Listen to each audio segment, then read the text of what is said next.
introdução, uma trilha branca baixinha?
Good morning and welcome, guys.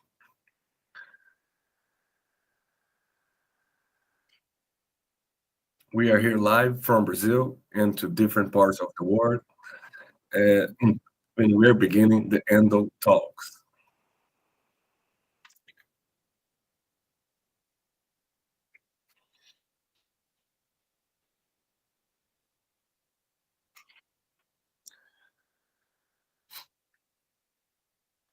We know that endometriosis is one of the most known and relevant diseases in the world, and actually not very known in the world of medicine.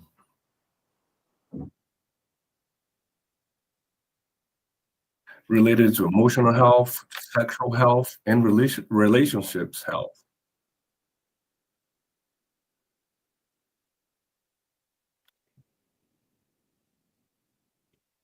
The patients carry this pain for years and for many situations for their whole life.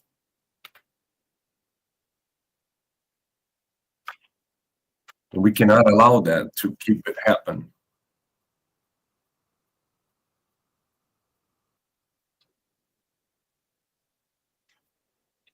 So we are doing this talk to make people conscious of this disease, and we are doing this event to talk about it.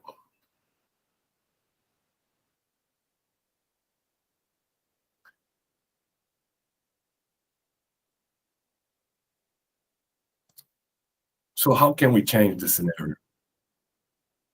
With the diagnosis, and that's how we're going to begin our talk. When to suspect the disease. How to minimize the delay of the diagnosis.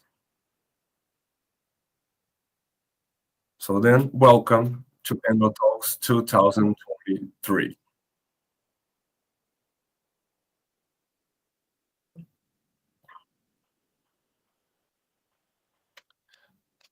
So Dr. Lala will begin talking.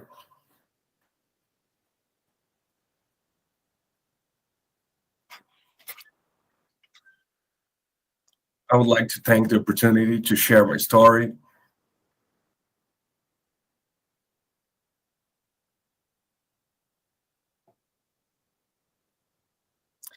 I'm sure this event will make a huge difference in the lives of many women. I'm Lala Mesquita. I'm 41 years old. I have two sons. I'm married to Kyle for 20 years, and I'm one of this 1 out of 10 women.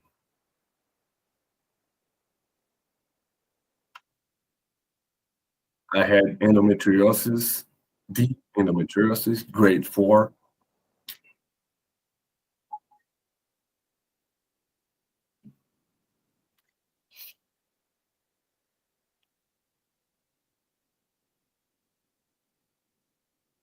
Our community is built by more than 270,000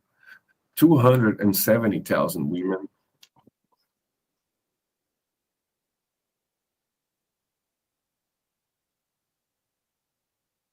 So I come here to share my story with you guys.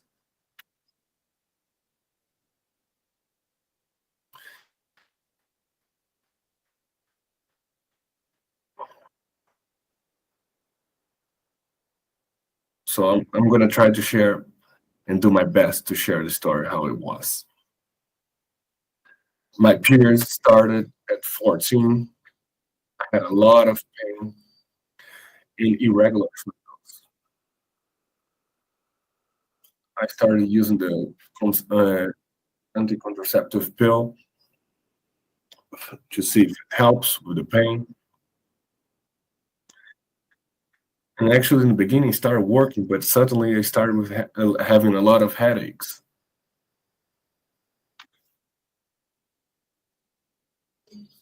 And then I had started having pelvic pain, but really, really hard and incapacitating pain.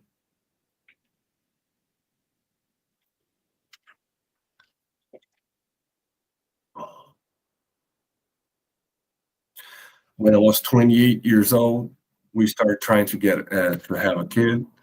I got pregnant when I was 28. In 2013, I had my second daughter. I breastfeed for a year, and then I start having the pain back again.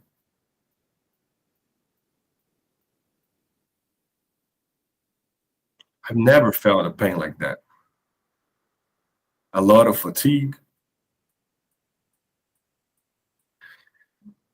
And I remember that in 2018, I had a pelvic pain and I had no strength. And I knew there I was sick.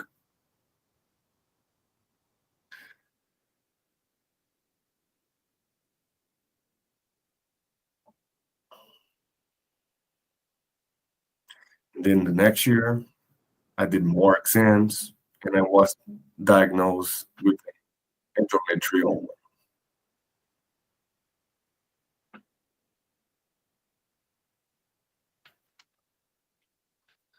And then I saw that endometrioma meant endometriosis in the ovaries. The doctor said I had nothing to worry. And actually just have to take the pill, the birth control pill, and I'll be fine.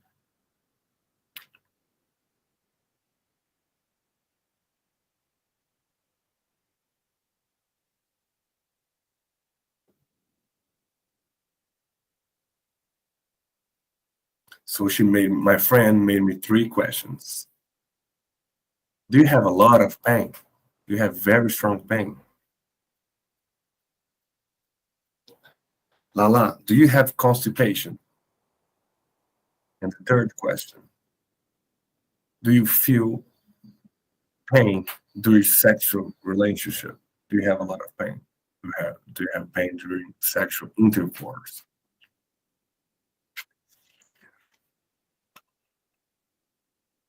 And then I realized that I actually have it. And I didn't know. So my friend said, well, then you have to look for the doctor that made your diagnosis.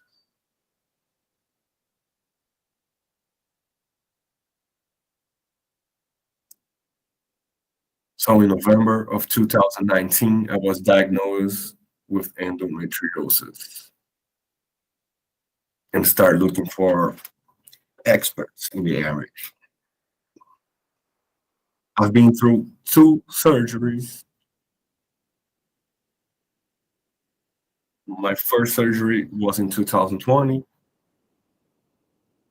and the other one in 2021.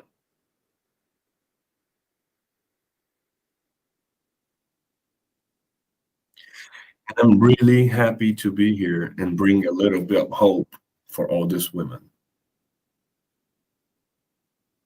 It's a little bit of my story for you guys.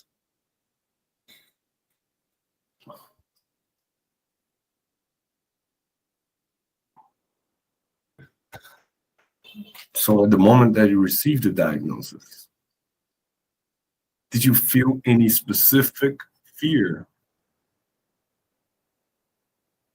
What specific fear did you feel? Yeah, the fear of the unknown, the fear of not knowing what's happening.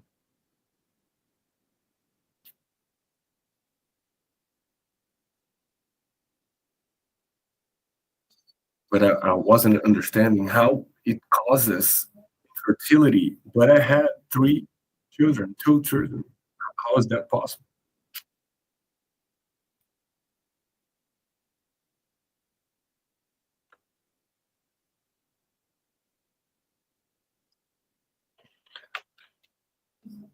I was wondering how I was not diagnosed before, if I was doing all the exams,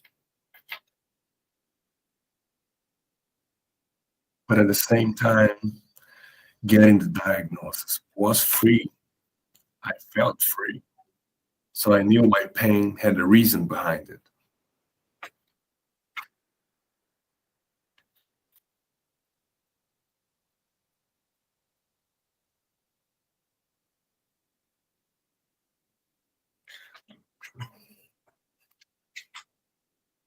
Excellent, excellent.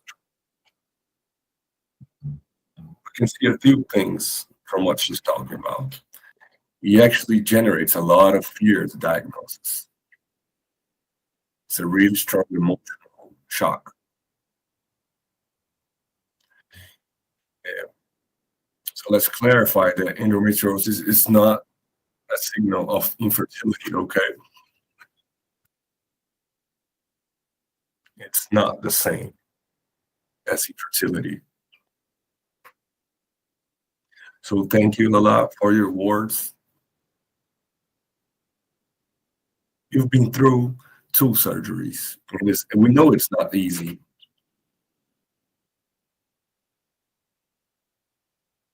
So where did you find your strength to go through those procedures? How did you go through that? What helped you in this moment?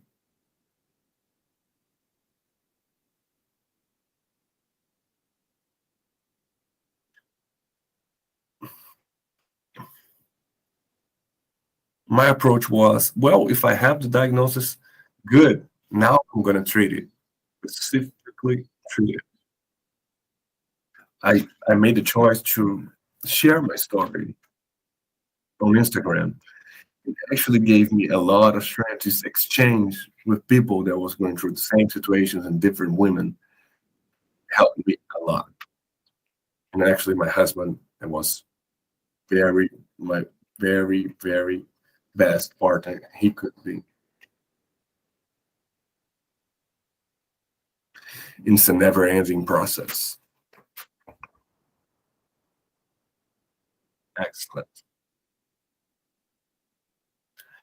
So show here the importance of the support of a family, of friends.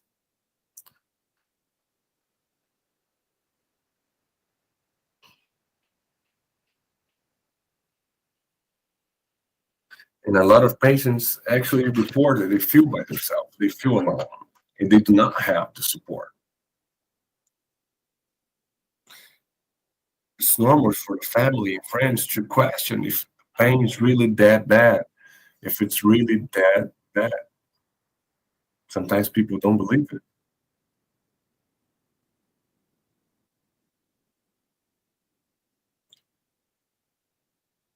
And because of that, sometimes people are afraid to be vulnerable, to be actually honest about what they're feeling.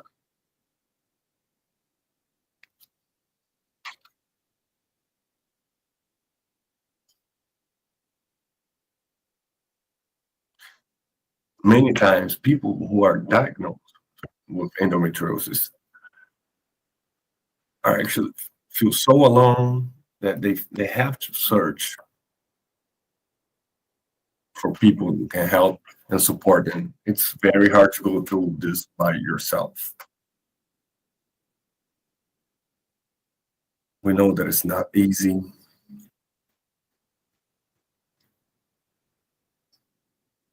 And it's beautiful to have this desire to share this story in a positive way. And I think it's our mission here to share this story in a positive way. Well, the next question for Dr. Julian.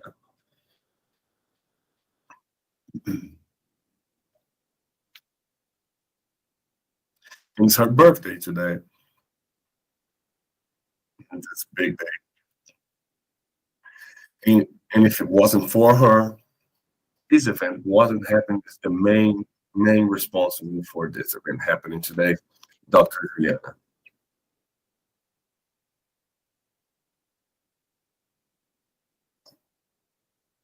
Thank you for everything, Dr. Juliana.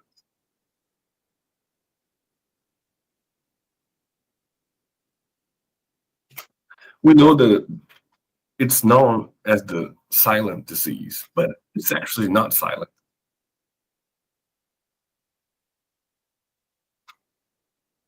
How can we suspect diagnosis of endometriosis with only symptoms and seeing?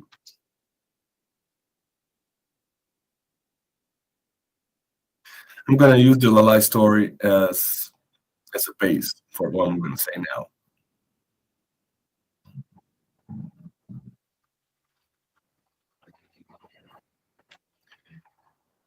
I know it's important the reference of an external source to know what you've gone through is not normal.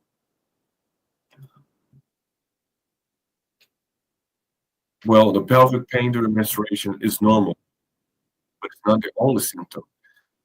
Bowel symptoms, constipation, fatigue. Fatigue is a very common symptom. And we know this constipation happens because of all the inflammatory, systemic inflammatory symptom that generates this constipation and the fatigue. The dyspareunia, that is the pain during sexual intercourse, is actually very present. It is very normal to feel pain during penetration. And those are one of the main symptoms.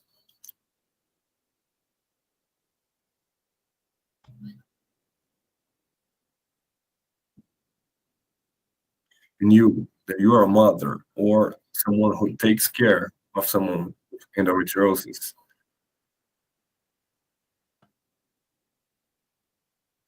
those symptoms are very indicative of endometriosis and they have to be taken to a place where I can do the exams to confirm the diagnosis. Okay?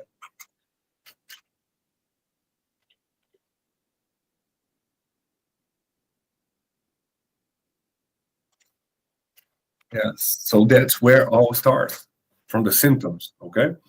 Then later we come to the exams and the images to confirm.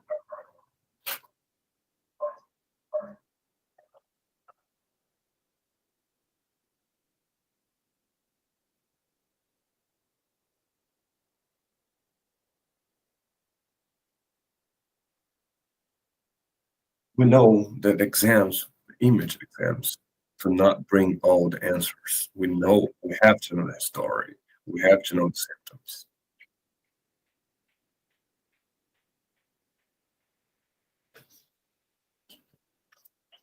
For example, in the life story, her friend actually helped her a lot. Not only the doctors exams, but her friend really brought her some information that helped her a lot to get to the right diagnosis.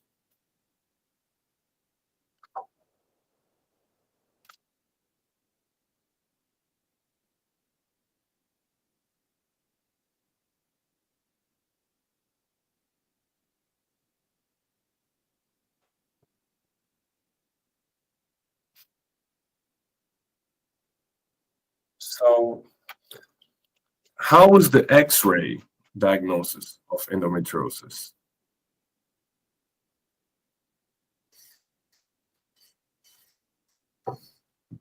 Once you know the person felt the symptoms, probably went through a few doctors, one or two doctors, how we achieve, how we reach the diagnosis.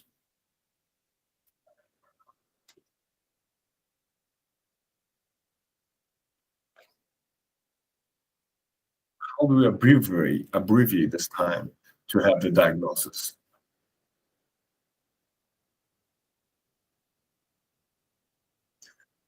It's a pleasure to be here and contribute with this discussion.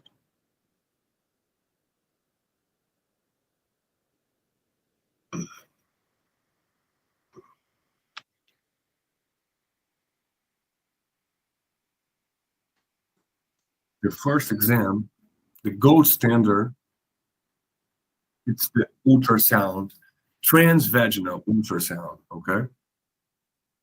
It's the gold standard for this disease. And it has an actually a specific protocol for this exam. So it's very, very specific.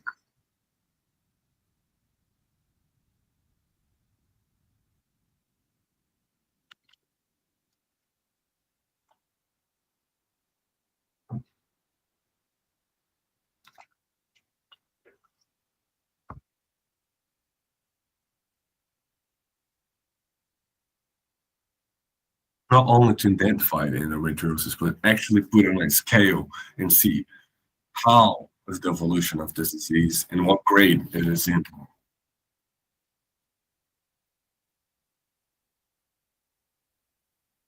So if you have a trained employee, a trained professional to do this exam, it's a very valuable exam, the ultrasound. And you actually don't need an additional method if you have this one available for you. You can have an MRI of the pelvis and the rectum, the bowels, but actually it's only for structures that are uh, not in the ultrasound algorithm. In some cases, we can ask for an extra MRI besides the ultrasound.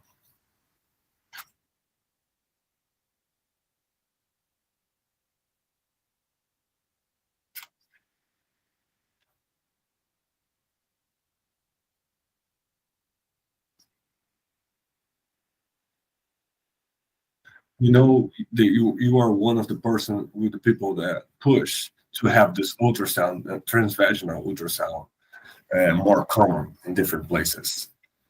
Tell us more about how is your fight to make this happen.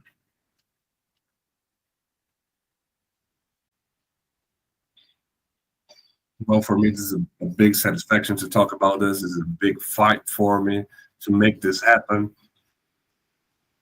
The ultrasound, the routine ultrasound,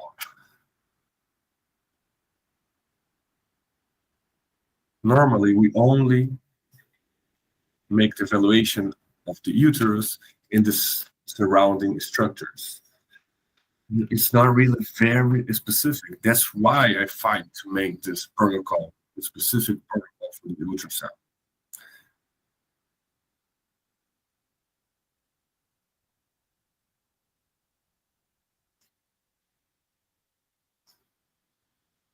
It's been for 1 year. We have been meeting with different surgeons, pelvic surgeons, and radiologists, and actually people that work with only image diagnosis to make this ultrasound more available, this specific ultrasound.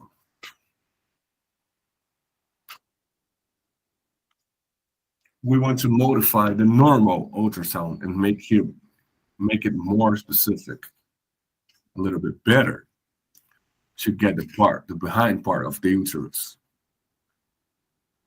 That is the most common part of the uterus that has been shown to have lesions and injuries.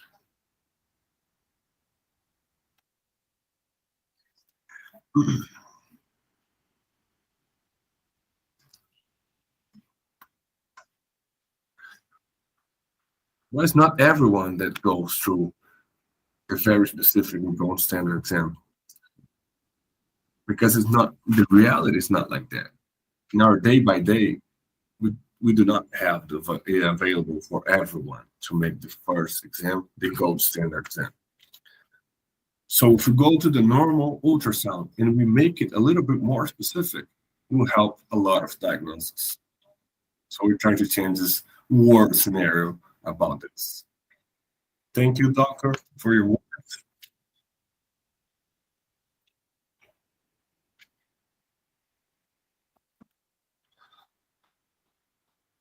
We know it's a global problem. It's not only in Brazil, but really the entire world. And I congratulate you, doctors, for your participation in this fight. So, Dr. Isabella, there are not a lot of radiologists, actually specialists in the area. You come a lot to Paulo. And now Dr. Alice Brandon in Rio. Tell us, please. We know we see a lot of false negative exams. Very high false exam rate. So please share. What do you think is missing in the formation, the school, to make radiologists to avoid those false negatives? Good morning. It's really that. It really happens. And I think the diagnosis is one of the main difficulties to achieve success in this area.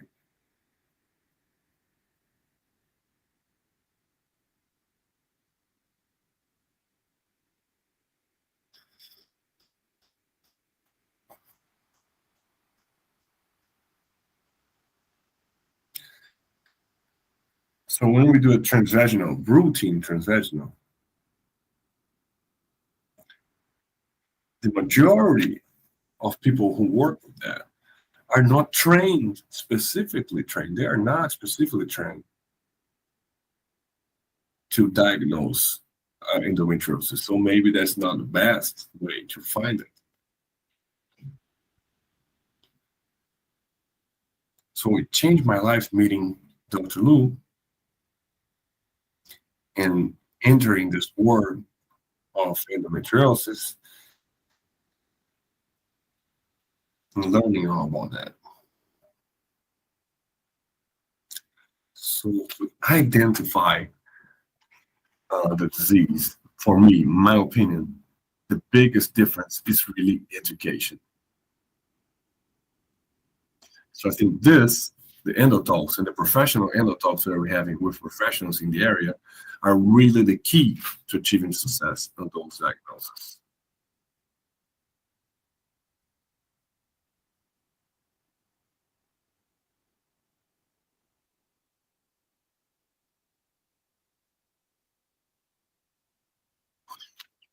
So I believe with events like that, we can actually abbreviate the learning curve for those doctors in the area to make it better and better, achieving better results in the diagnosis. Okay.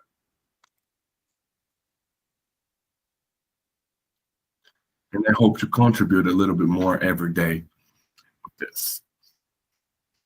Thank you, Isabella. And actually, all the areas for me, they they lack actually the knowledge of how to deal with endometriosis. So in those past days, we had a professional EndoTalks to get this knowledge to all those persons and staff.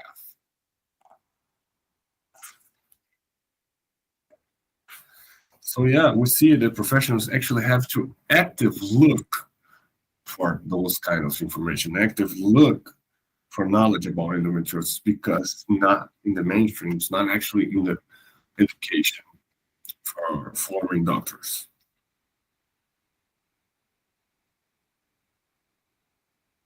Next question for Dr. Fernanda.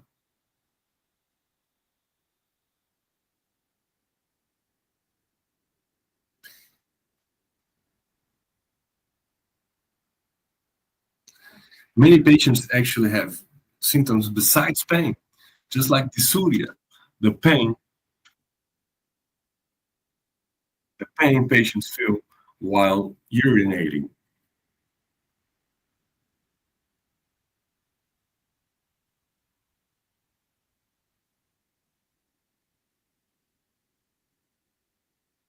So yeah, that's true. The endometriosis can bring symptoms in a lot of different ways. It surprises me the frequency of those symptoms. They're not only pain related. You can actually have a lot of stuff happening in the bladder.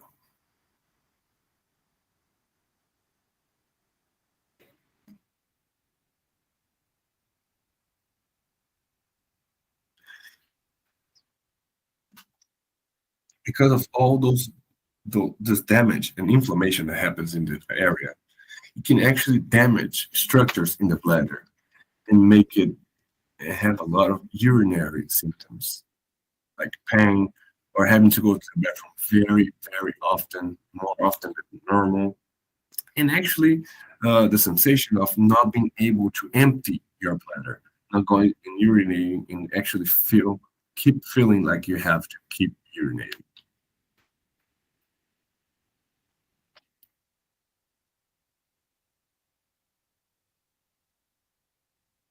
We cannot we cannot only focus on the pain and infertility.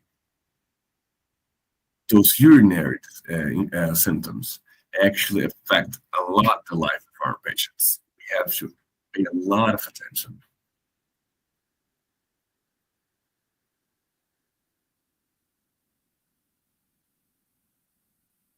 Very common to the person be urinating and be waiting to see if there's more. It has the feeling there's more to get out. Also, something that is very frequent, women that go through years and years of diagnosis with urinary infection is very common in women, but it's actually not. It can be just symptom related to endometriosis.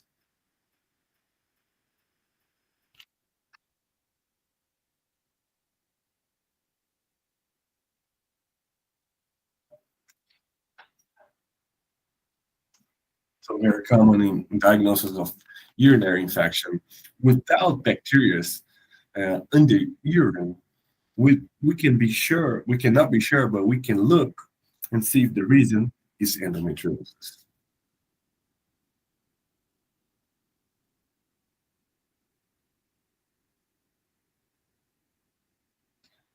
The same symptoms, not pain related, actually happen in the bowel too. So not only in the urinary tract, but in our intestines.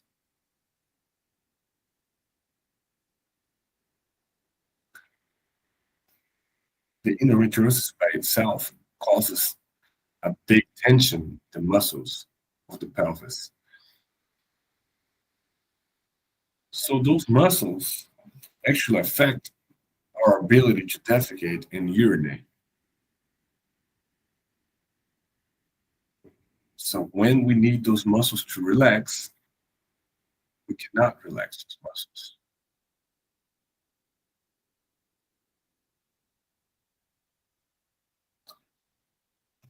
That's why uh, we have this lack of synergy of the pelvis.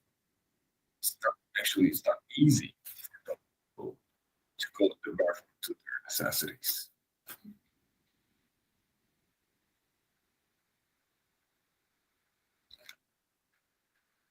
Thank you for.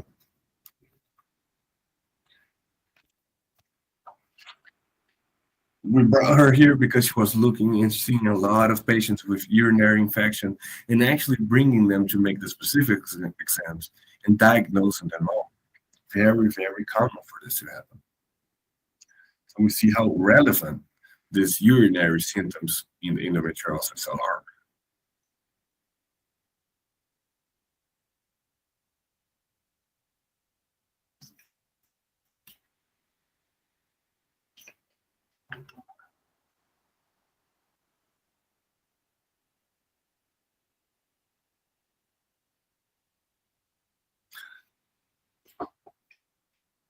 So my next question, I want to know a little bit more of this pelvic pain, how this happens for those patients.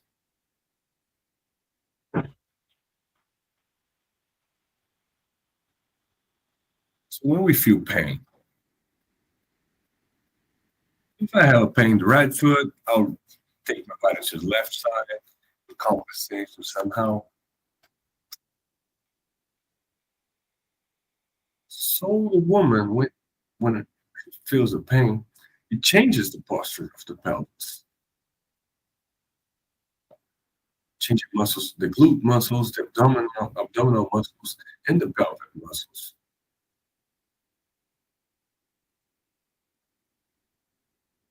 So here I'm showing how it actually surrounds the pelvis with those muscles.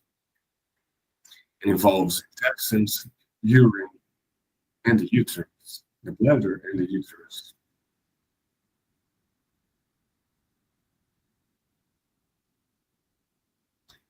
This pain generates the tension. It makes it contract all those muscles, the abdominal muscles and the pelvic muscles. So I cannot really evacuate, cannot really go to the bathroom and feel relieved if I cannot relax those muscles.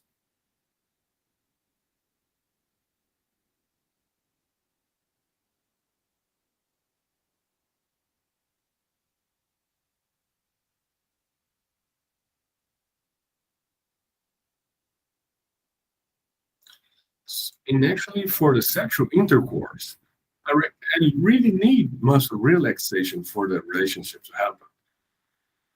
If I do not relax the muscles of the uterus, I cannot have sexual intercourse without pain.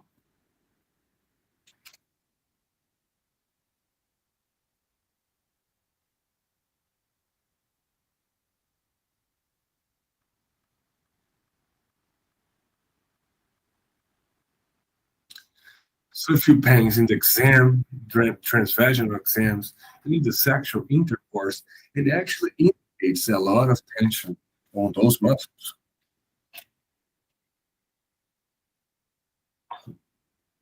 And if the woman actually orgasms, it can feel even more pain because in the orgasm, the muscles actually work during orgasm. And actually, after the orgasm, the patient will feel a lot of pain. It is really shocking how common this is in the patients diagnosed with endometriosis.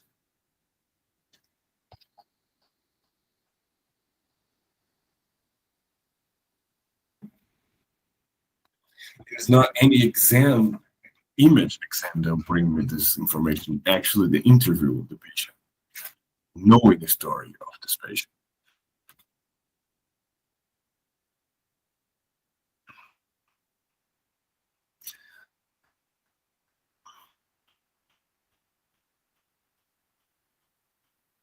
So it's very important to have this myofascial diagnosis because we want to get rid of this pain.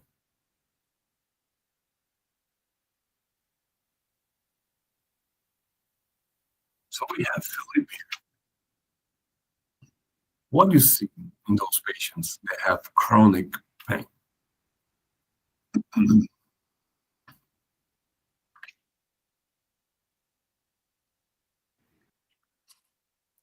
Osteopathy is actually not very known yet, so it's good to be here to share my experience. I am the movement maniac mechanic, and that's all I talk about.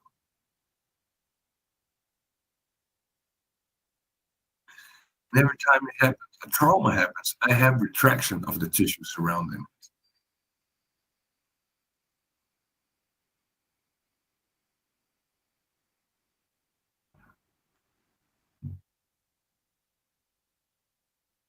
Our body understands what is happening. And if I have an injury, I have to compensate somehow for the body to keep working.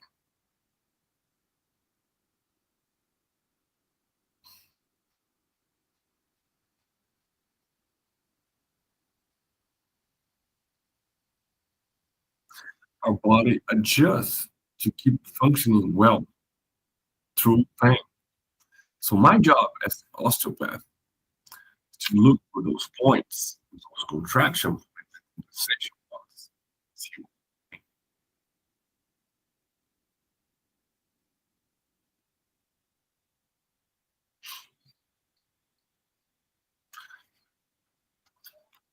And my goal is not to find those points and undo them. That's actually not really possible. But my way is to make the function better and alleviate some of those tensions and pressures. We here in our clinic say that Felipe is our magician. It is amazing how he can unlock a lot of pain points in our patients. And we see how little we know about all. So to close this part of our conversation,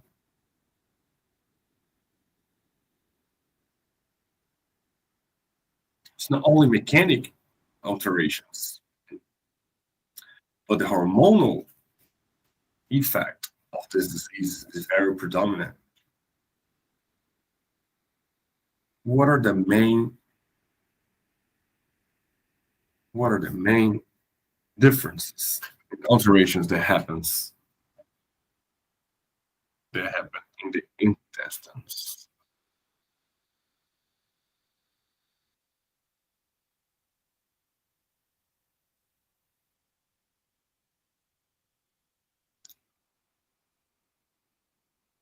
We see it's very common for patients with endometriosis to have intolerant food disease. So we have actually to listen for this patient. We have them to tell our story, their story, since the really, really beginning of their life. So we need to see what kind of food and and habits of life cause pain in this patient.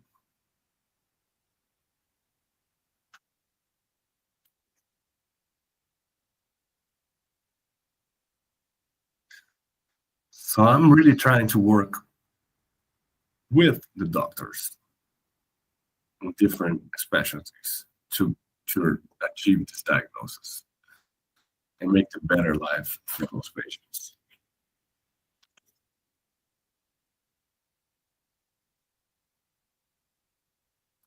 Allergies can be present on those patients, actually very common. Mold allergies, dirt allergies.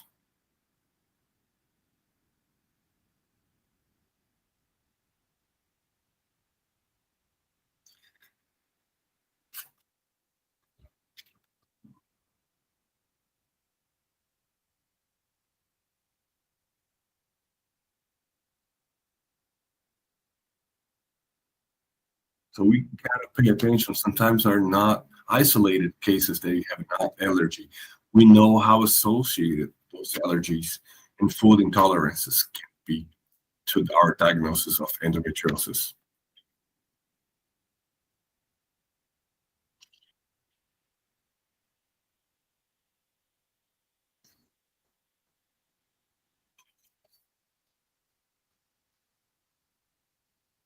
So we see how important nutrition is. Very common to have abdominal issues during the menstrual cycles.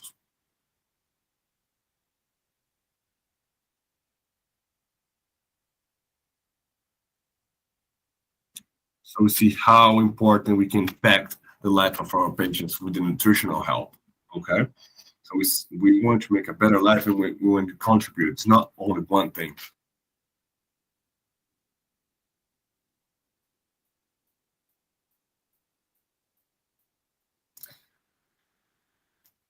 I want to clarify: there's not a polarity in it. Only the natural way, or only the hormonal way, or only the surgical way. Okay.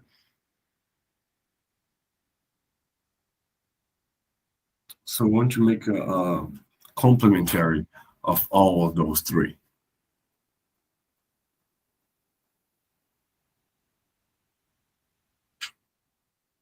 So I want to bring some questions from everyone who's watching us. Is anybody here trying to make a question?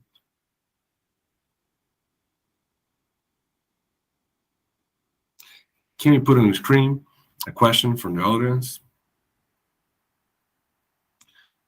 So after the surgery, do the pelvic pains keep happening?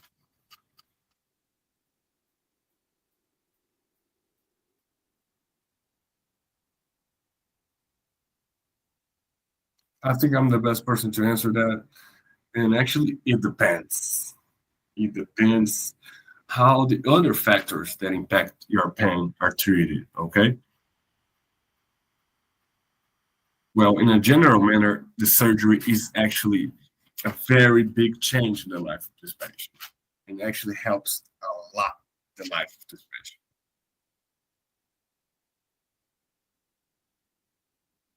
But it's not actually uncommon to have the pain after the surgery, okay? Maybe because of the tension of the muscles or the nerves are so sensitive that they keep despairing and feeling a little bit of pain. So to answer the question in an objective manner, yes, you can have pain after surgery, but it changed your life in such a different way, and you feel so much less.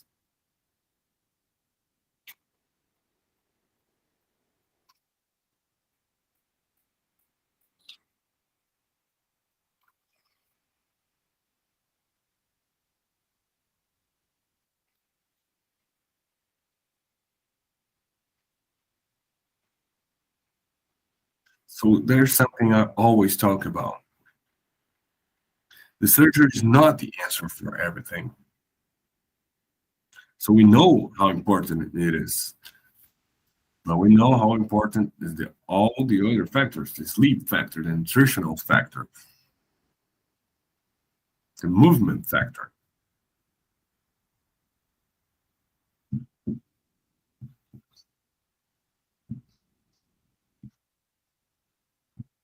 So the pains may appear after surgery, but it's not the only, it's not one factor that will change this.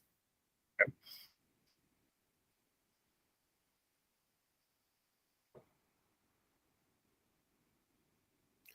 Well, do we have more questions?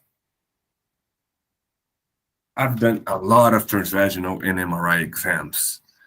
Both exams show me places completely different. For example, the transvaginal cannot see what what the MRI sees. Is it normal? So is it normal to have differences between the MRI? Well, that's a really great question. That's our reality. That's our day to day. They are not absolute truths in our day to day here. So who is the professional? Who made the reading of the exam? This matters.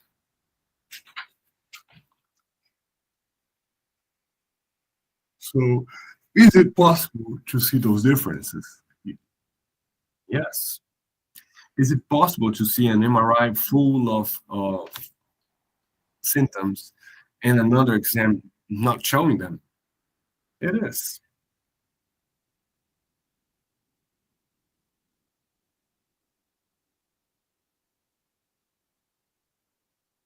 It depends on the exam, it depends on the examiner, it depends on the preparation prior to the exam. So there's a very specific training to make those exams. Okay, so yes, there's a lot of variability.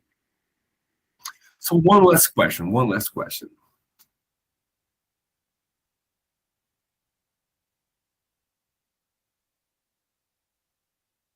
I would know if there's any family relation to endometriosis. If I have endometriosis, does my daughter have a little bit more risk to have it? Yes, there's a genetic factor. We know first grade parents, so if your mom following your daughter, it's 5 times more chances of your daughter having it. And it generates a lot of worry for women that are going to have children or have children.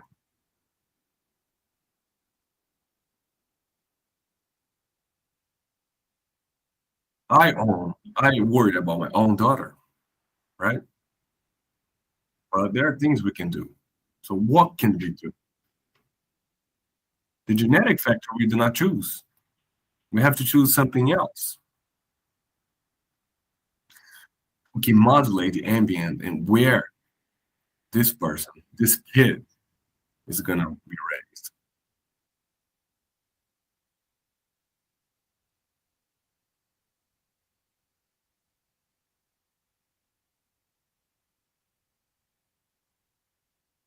So sport activities, a lot of movement, the food intake, where he lives, how well they sleep. So everything can be a factor in this. And not only after birth, but actually during pregnancy, there are a lot of factors that can influence. And be aware of risk factors. What are the risk factors or something that can show you that something's happening? The pelvic pain and all the other symptoms we talked about. So increases the chance of having something if you see those symptoms in a person who has a genetic factor. Thank you for your question. It's an excellent question.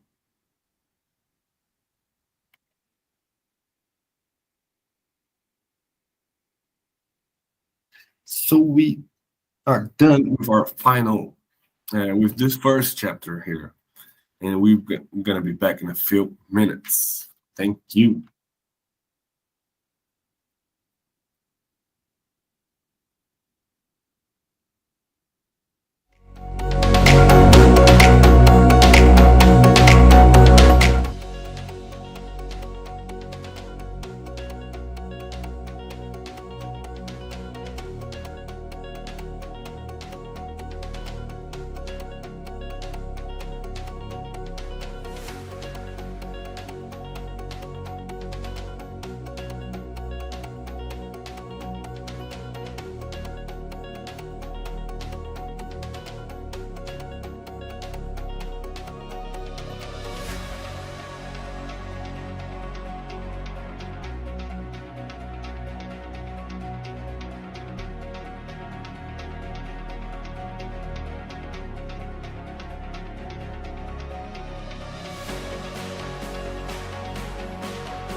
Welcome back. I want to thank you guys for all the stories you guys sent us. And we know how hard it was to make this happen. With life going through, with everything happening in our lives, we are glad to be here. Everyone online and everyone present here in the event, we want to thank you.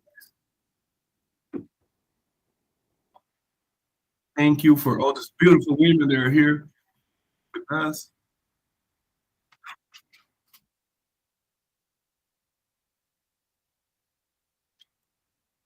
We want to thank Stratner Company that helps us with the robotic surgeries. The hospital of Julio is a big partner of ours.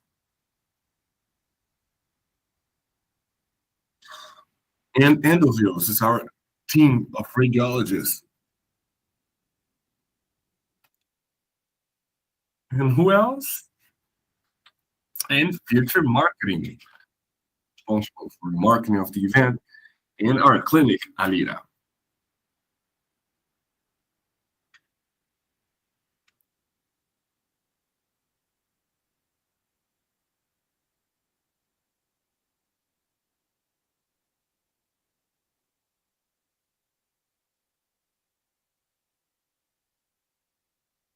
So we are going to talk about sexuality and endometriosis, okay? It's a little bit of taboo to talk about it.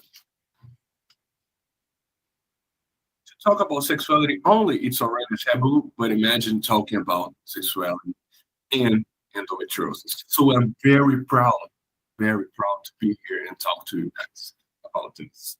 And people actually that know a lot about this business. So I'll start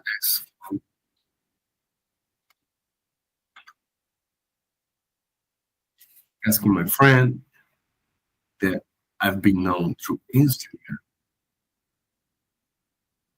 And I want her to talk a little bit with us.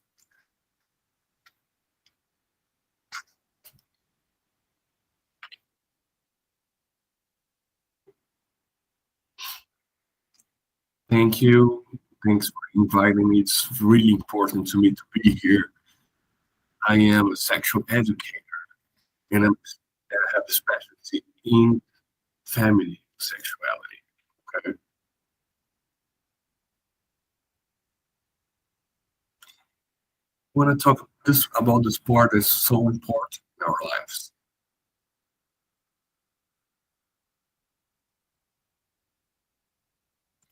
So not only beautiful and pleasure things are involved with it.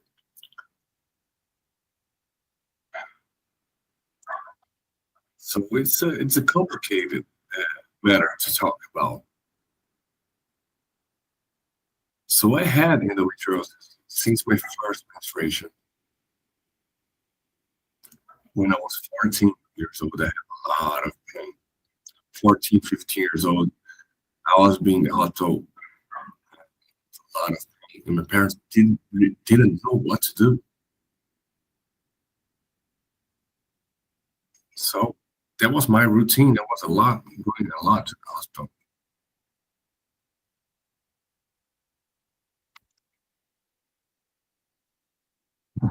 So I knew it wasn't supposed to be like that, but I didn't know what was going on. So I had the pain, but I didn't have the knowledge that it wasn't supposed to hurt about the sexual relationship. So actually, I thought, well, probably it hurts. Well, but sex is never good. Why is it? Why people talk about it being so good, but it's nothing good for them. It hurts.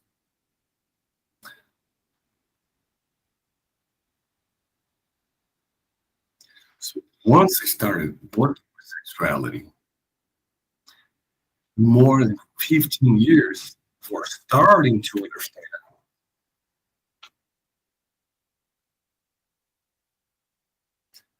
So I remember a lot of moments in my life. of my sexual life, of feeling a very, very deep pain and not being actually able to talk to my partner about it.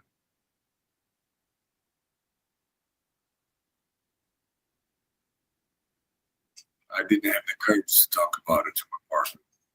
I was afraid. I didn't want to have the stigma of being the person who doesn't who can who can't take it and will be the person who's complaining about pain.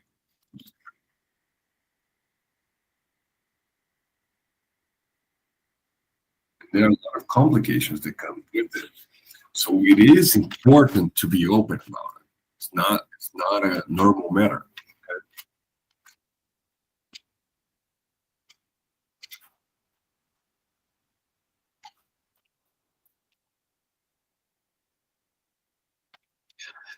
Thank you for coming here, and I admire a lot how you transform pain into information, how you transform pain into knowledge.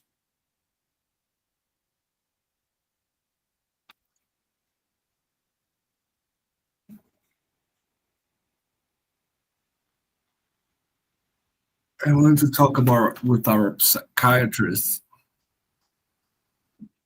and also with Dr. Zhu, how's our self worth when we are diagnosed with endometriosis, and what repercussions can happen in our lives. How is our self-esteem, our self-worth?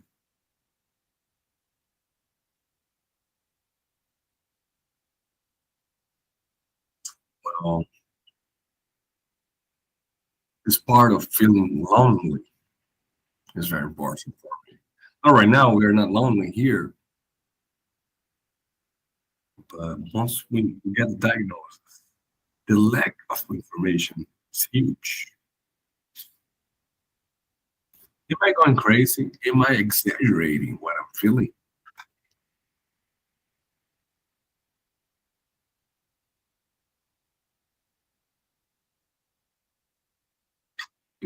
Normally brings to me a deep sadness about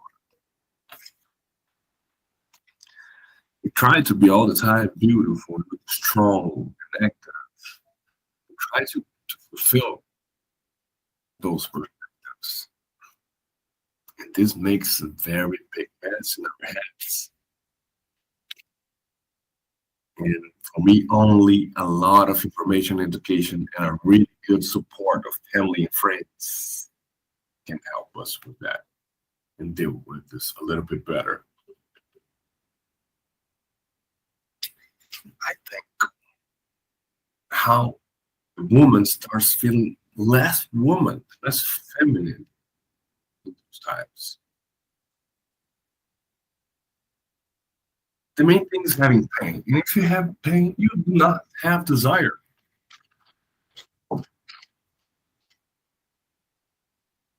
This makes like the woman do not have the desire for sexual relationships.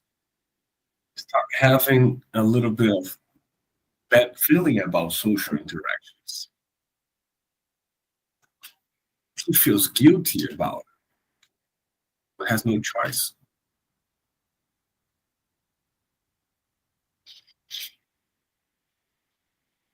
And I say that today I'm making peace of being a woman again because so many years of pain, so many years of fears, and not good relations.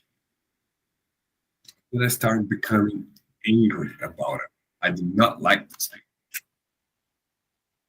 So I started working with it and started imagining and believing in how it can be good. And I said, I will not put myself in situations where I'm not wanting it. If I'm not comfortable, I'm not doing it. So I started learning to say no.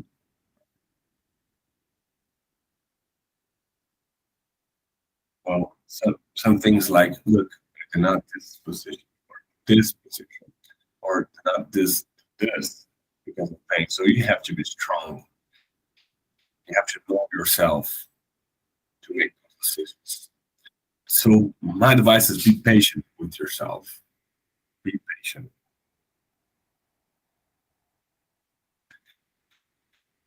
Uh, I think we can imagine how much our culture shapes that. How we do not have the opening to talk about those matters. So it's very good to be here and to have this event for to do this for us.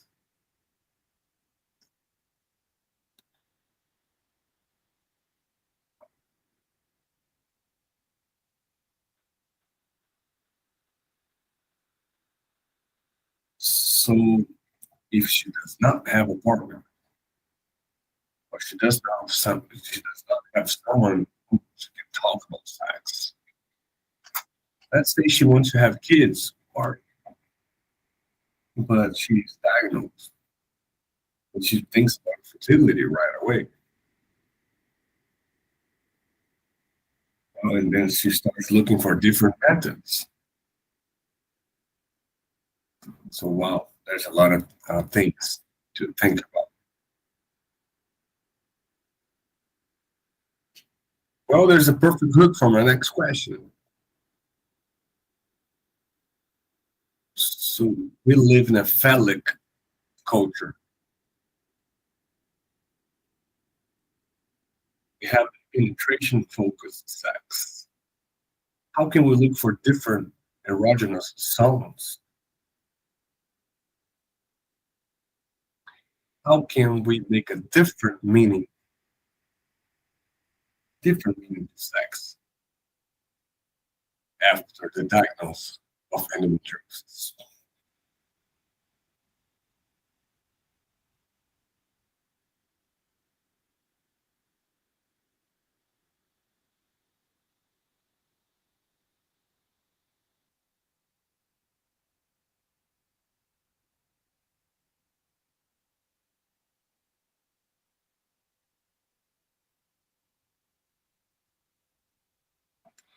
So sometimes a man only wants to think about the woman who he wants to penetrate at the moment of sexual relationship. So the woman, when she thinks about having health, healthy sexual life, we have to bring light to the biggest organ in our body, our skin. So besides the genitals, we have to think about the skin. In a different zone where we sometimes ignore, it's our mind.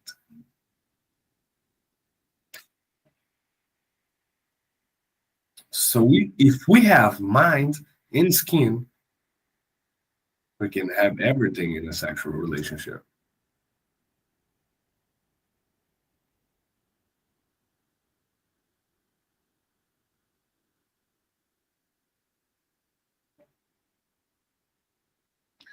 So we can have way better places and zones if we do not focus only on the penis of the man as the main character of sex.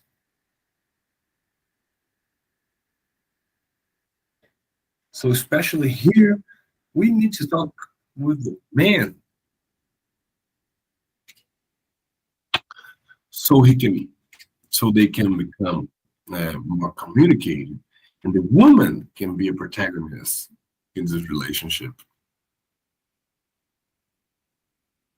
She needs to understand herself as a body who's exchanging energies, sensations, and that maybe will happen a penetration or not, but that's not the real focus.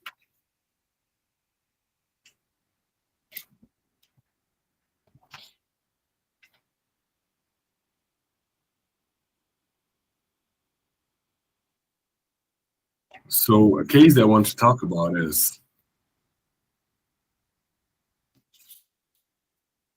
a couple that wants to do penetration to get pregnant, to have kids, We've been together for 12 years.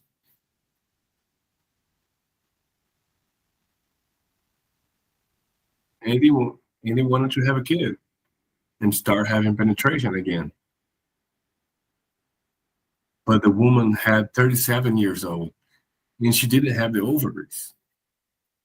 They were frozen because of the treatment. She's doing everything we can. We are doing all the treatment. She's doing physiotherapy, rehabilitation. But do we need to make this happen?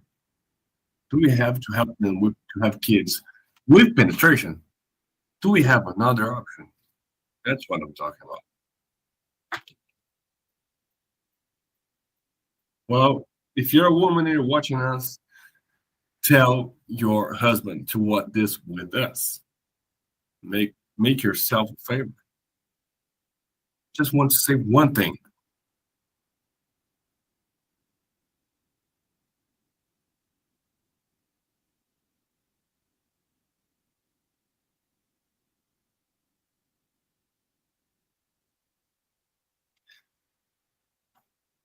So I think we're talking about sex, but a very poor sex, not rich.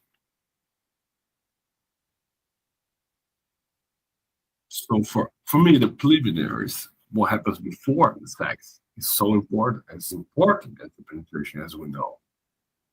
So everything is sex. A kiss is sex. Oral sex is sex. So it's all valid, as valid and as important as the penetration. Sex is not only when the man penetrates the woman.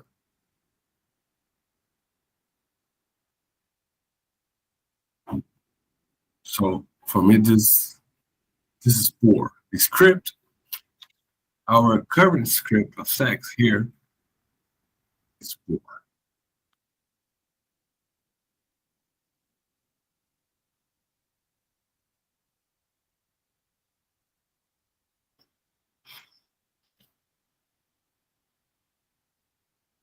So why would the woman be so desirable of sex?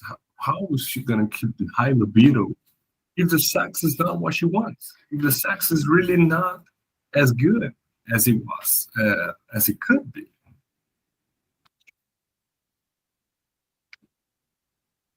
Besides not being pleasurable, sometimes it's violent. So maybe we have to change the meaning of sex, bring the mind, bring the skin, and bring the clitoris. Please don't forget about the clitoris. And changing the mind about how the orgasm is not different between the orgasm with stimulation with not stimulation.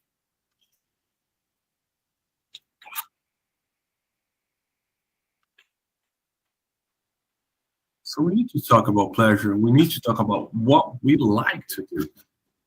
We gotta do our research and look for what we like.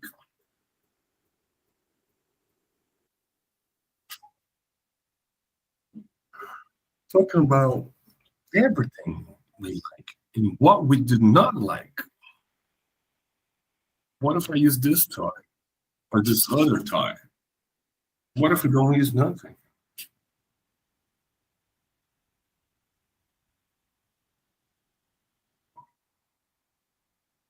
I understand Chris trying to have a kid, and it's in this context. I see that how hard it can be. So let's establish our limits.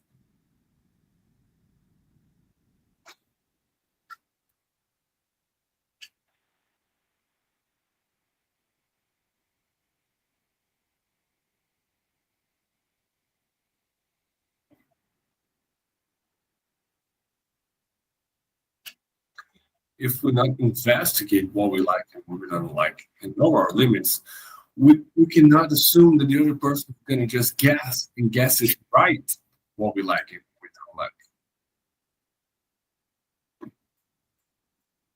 So I'm trying to build a culture where we can talk about it. We're a little bit more open to talk about these things with no taboo. We are here in this world because of sex, so we gotta talk about it. Our our parents had sex, our grandparents had sex.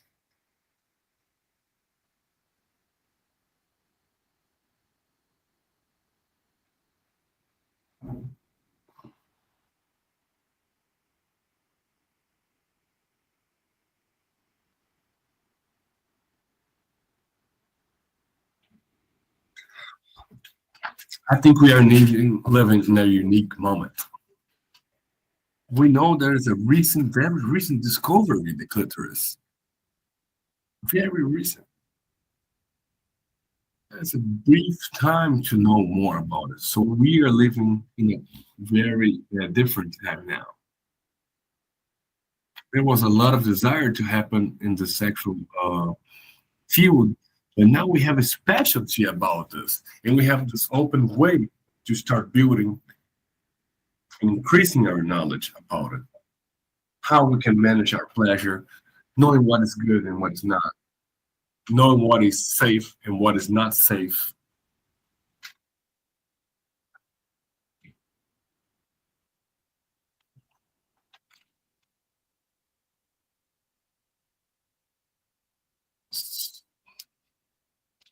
So we know for it's very unique for every woman their sexuality. So we have to get to know ourselves, to know our sexuality. Okay.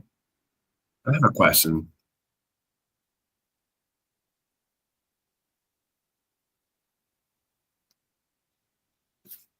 Our specialty in physiotherapy, what are the types of pain? What are the types of pain that we feel through sexual relationships?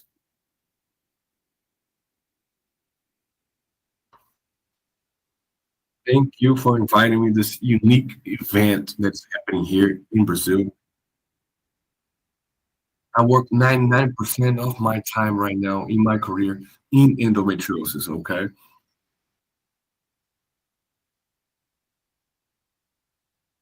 What I see is we talk a lot about the endometriosis being in our field, and they come in our clinic and they complain about symptoms that are related to endometriosis. And that's how I approach it. Wait, sit down there and talk to me. Tell me your story. That's your moment. You make your patient feel comfortable and feel exactly what kind of pain she's feeling during sexual intercourse. You have to make a comfortable environment for this to happen, for her to describe it.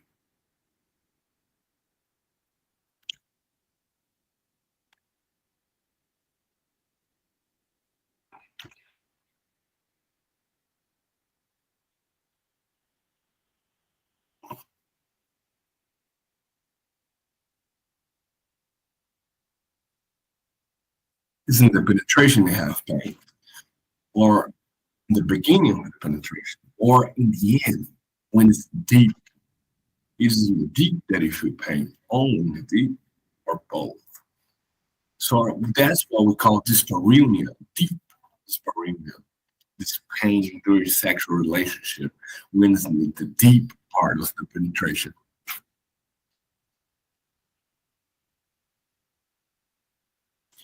So we have this dyspareunia in penetration or in the deep part of the penetration. So this has to be treated. This has to be in the knowledge of these women. It is essential in the life of those patients to explain there's a very different forms of this.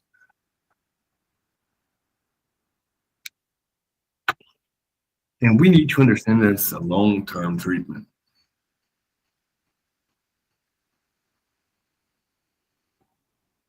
So I asked them, And the next time she comes to my clinic to come with her partner. And many times this partner says to me, Doctor, I really did not believe it was so bad, that it hurt so bad.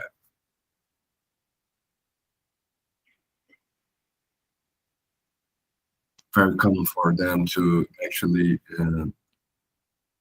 claim that they feel a lot of pain after the relationship, but we cannot forget about the pain after the relationship, the sexual intercourse.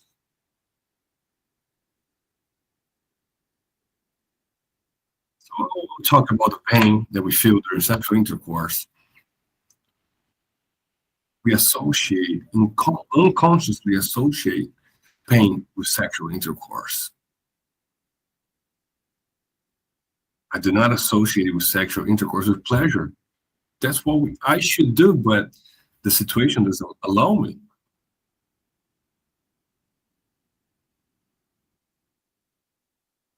So this association becomes too strong, sexual intercourse with pain. So all those muscles there, we have muscles surrounding all this cavity. So if I have pain, I will contract my muscles. For example, if I have pain in my neck, I will contract the muscles of my neck. So I'll go to sexual intercourse, think about this is not good, and I'll feel pain. So I'll be not relaxed to have the penetration.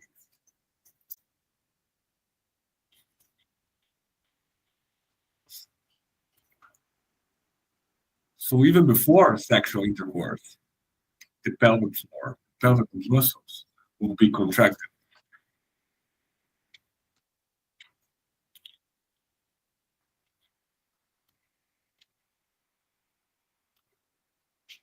So it can be done through surgery.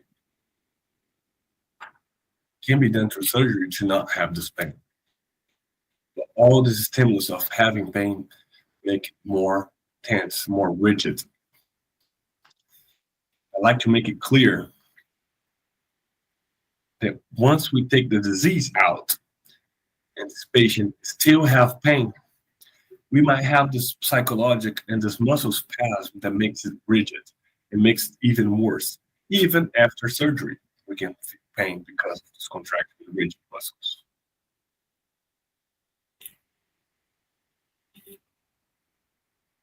This is a trigger for pain in our brain.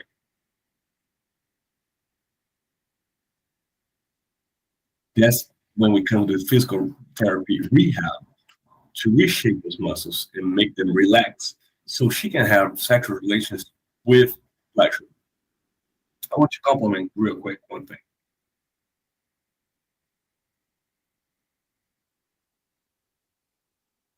So the pain in sexual intercourse can have three causes: injury, the muscles, or the trigger or the sensibility in this region. Even without the injury, you can still have pain.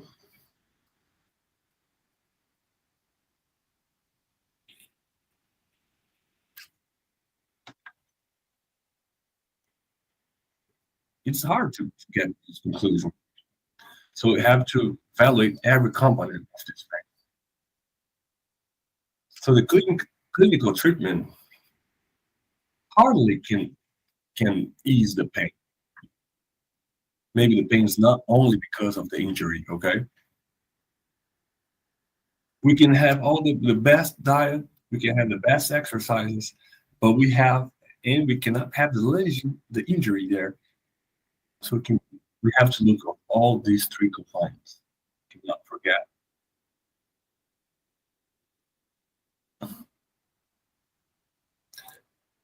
The muscle and the sensitivity of the region also have to be worked.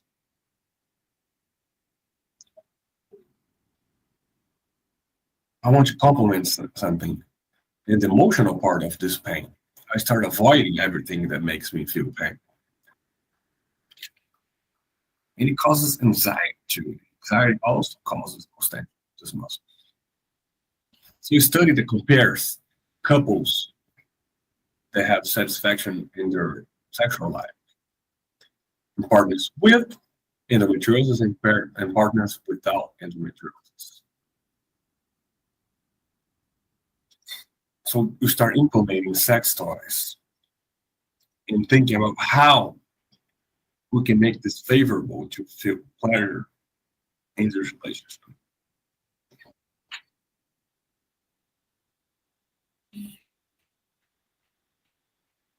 So we try to work to slowly start recognizing how we can feel pleasure with this intercourse.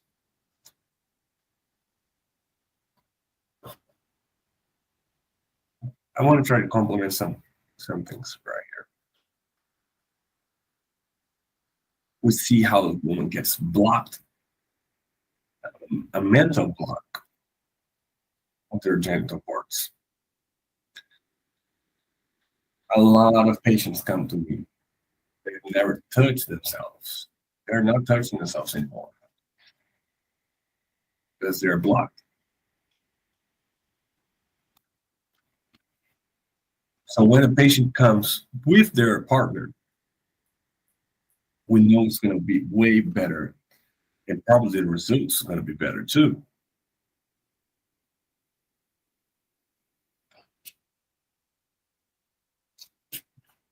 In this context, we know that we got to start looking for different sources of pleasure. And most patients relate that they rather have anal sex than vaginal sex because of this pain.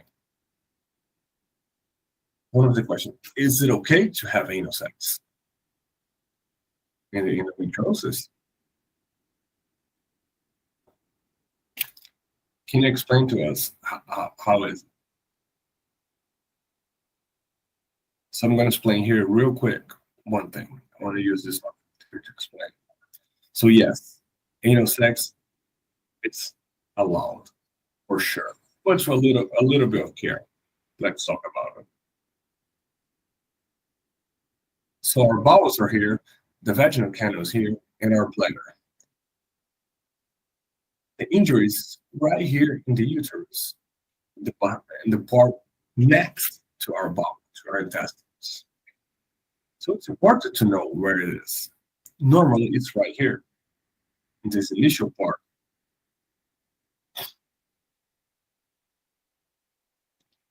So the transvaginal pain is because of that. The anal sex, it also can happen, the pain, because it is all connected in there.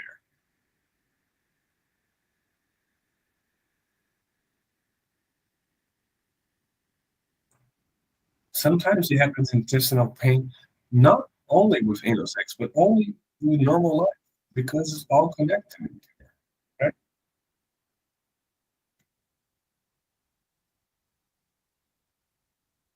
So we have to remember the lubrication. The lube is very important.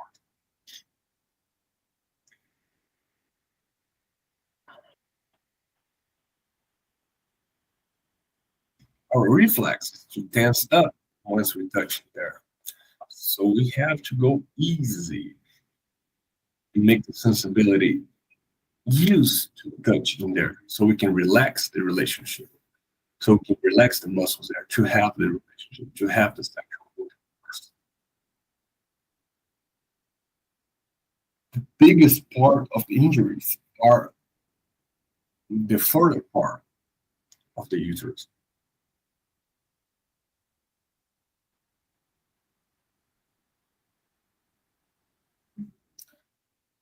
So Dr. Rebecca,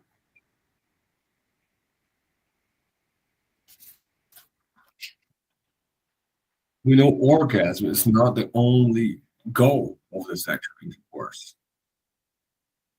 The organ is an extra, and the way is really important. How we get there is more important.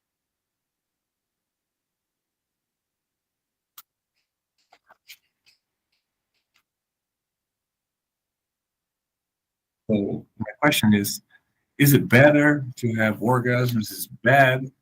What is your opinion about it?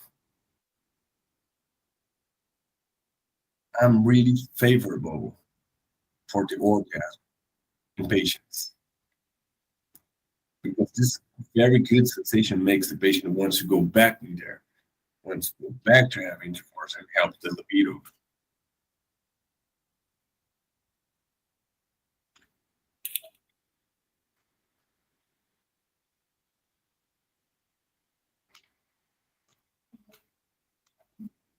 And I have a lot of patients that relate and they tell me they have, orgasm. During orgasm and post orgasm, it's very common for those patients to have pain. So it depends where it's an injury, you might have pain.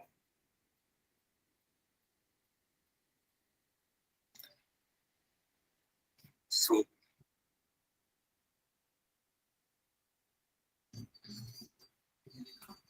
so it's important to build this relationship with your partner, and you guys know what can hurt and what might not. So for anyone that's listening,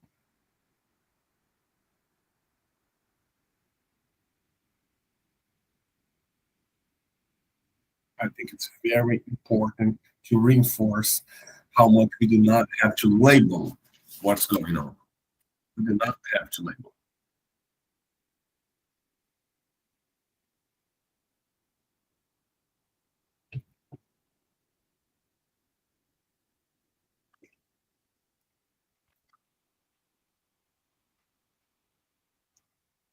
We have to talk about how much the libido is actually a way of life and the desire to be alive. So it's very important to connect the pleasure with the sexual.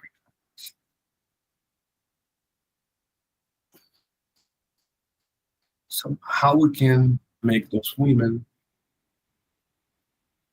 how can we ask, make those women to have a pleasurable relationship?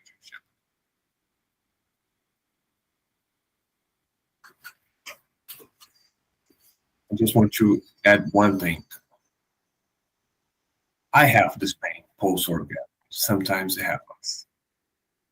And for me, it was very hard to assume and to say, yes, I do feel pain post orgasm. How can I, as a sexual educator, be having this pain? It was hard to me to accept it. Today, I can identify what days I'm a little bit more inflamed than others. I'm able to recognize it now. In those days, I'd be avoiding sexual intercourse or any type of penetration. So I would catalyze my libido to a different direction to make it in different areas of my life.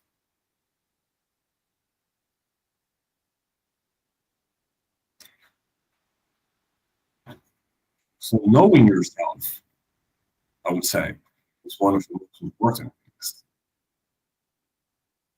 So hearing yourself, looking at yourself, feeling yourself, you might be able to tell.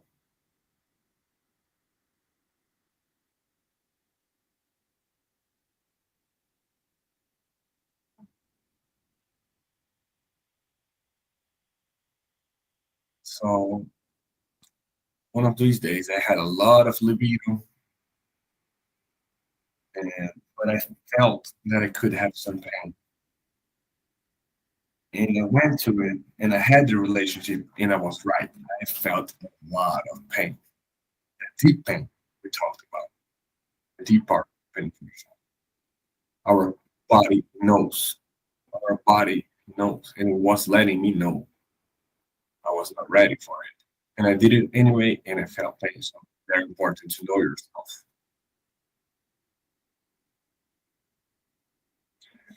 Real quick, I just want to say something.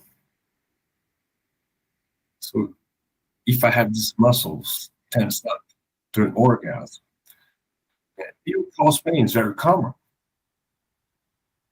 In orgasms, there's a lot of contraction. But that might be the reason for orgasmic pain or post-orgasmic pain.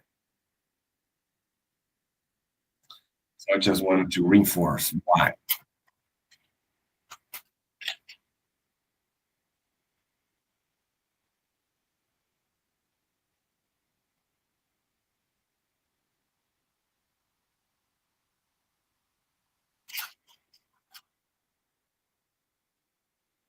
We talk a lot about how sex can have pleasure. They can have a lot more pleasure with penetration. A lot of patients relate that. So we want to show a question with one of our viewers. Let me see what is the question. What is their strategy to make sex more comfortable? I feel a lot of pain. Even being careful after orgasm, I feel the pain. So what are the strategies to make it more comfortable?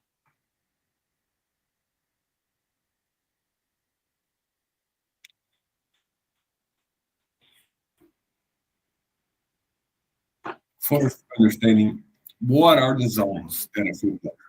What are the zones that I feel more pain? So how to go to the places where I feel more pain and how to avoid the places where I feel.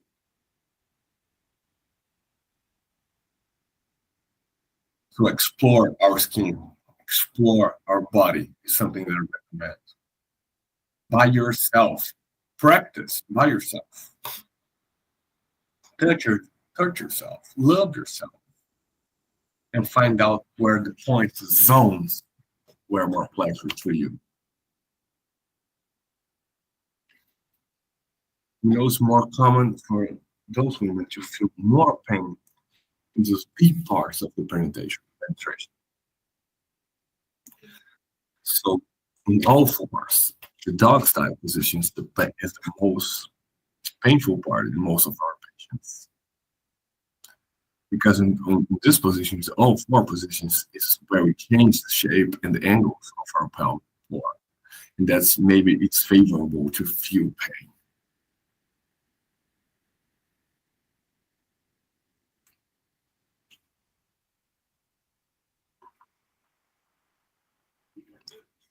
So talking about the G point, the G spot.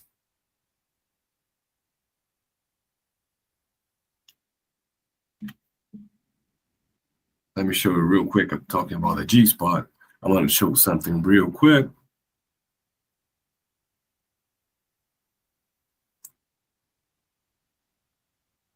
Here we can see the vagina and the uterus, the bladder, and the clitoris is not shown here, but it's almost right here. So if you have a position where penetration hits this angle,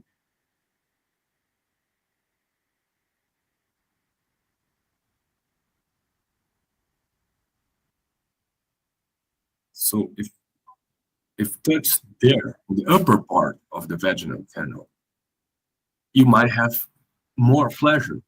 So this angles that touch the upper floor of the vagina is very important. So angle is very important.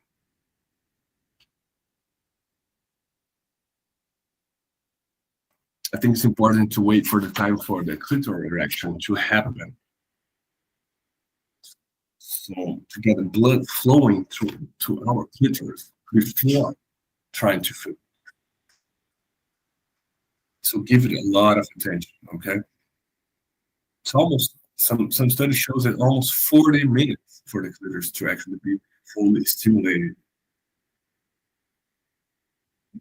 It's normal for the woman to have a longer time to have this clitoral erection than the man.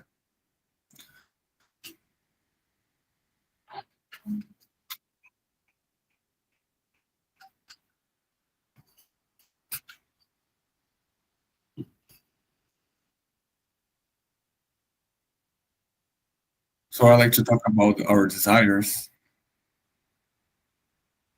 and the most part of our desires. The most common one is the desire that builds up. It takes a little bit of time to build up. So it's not something like a snap of fingers. It takes time. It's not spontaneous. It's a build up.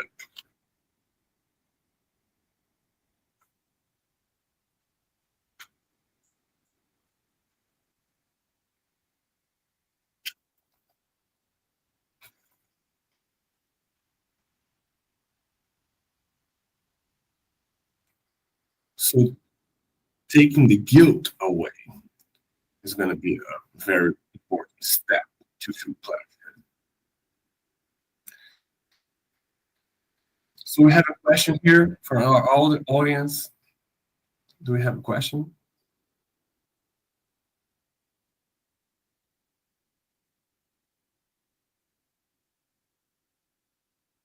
Good morning.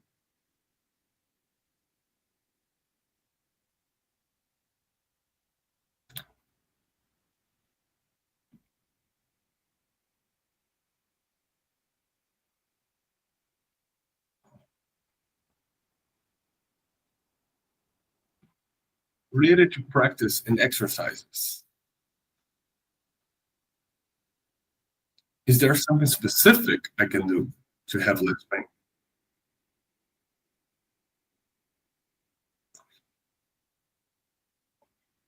I'm a personal trainer, and during workouts, I started to feel a lot of pain. It became more common to feel after workout feeling a lot of pain. We have something to say about that.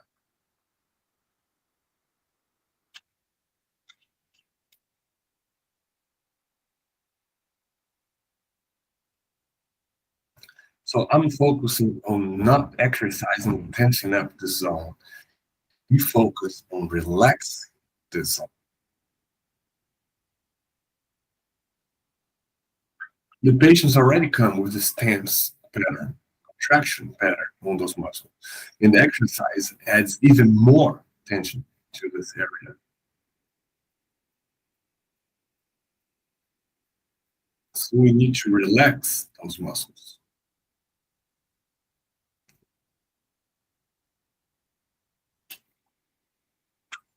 So manual therapy can help with this. Warm cloths or warming up, physically warming up the zone can help relaxing the zone. My idea is not to get you out of exercises, but maybe the initial part of this recovery, we cannot have those triggers of pain. So first we normalize the muscle, relax the muscle, and then we start adding up exercises.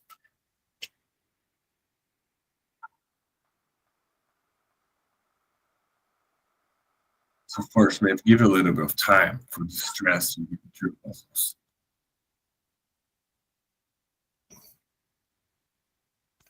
Myofascial release and heat are one of the keys to normalize the zone and the muscles of the zone to be able to come back to the sports that give you pleasure.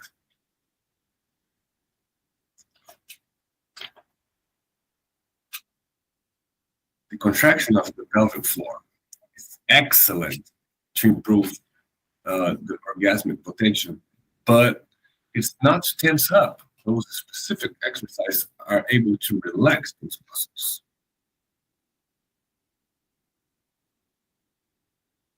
You need to rehabilitate your muscle. That's why we call rehab.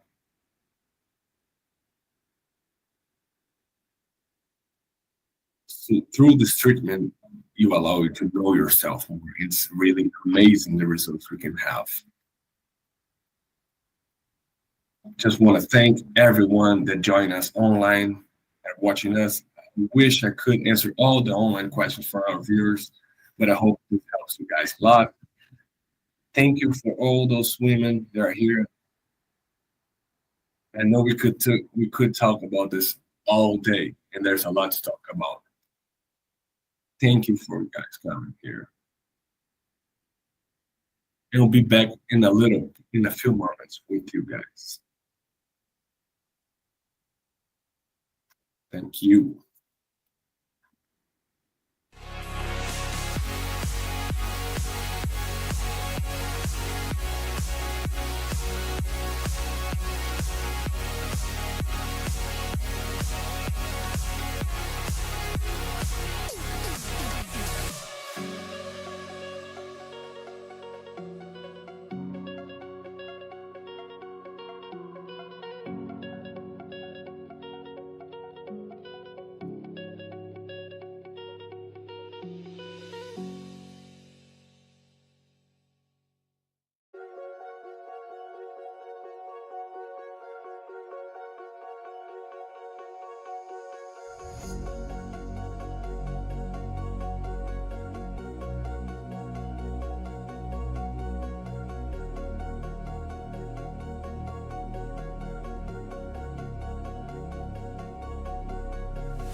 Well, guys, receiving the diagnosis.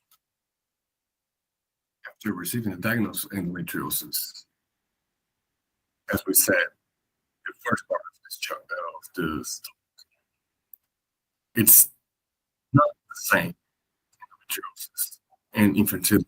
Okay,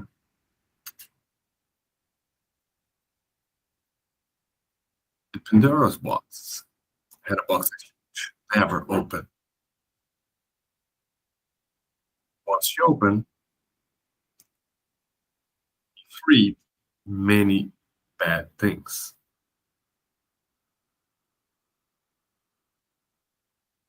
By the side of there was hope. We talk about hope when we talk about infertility.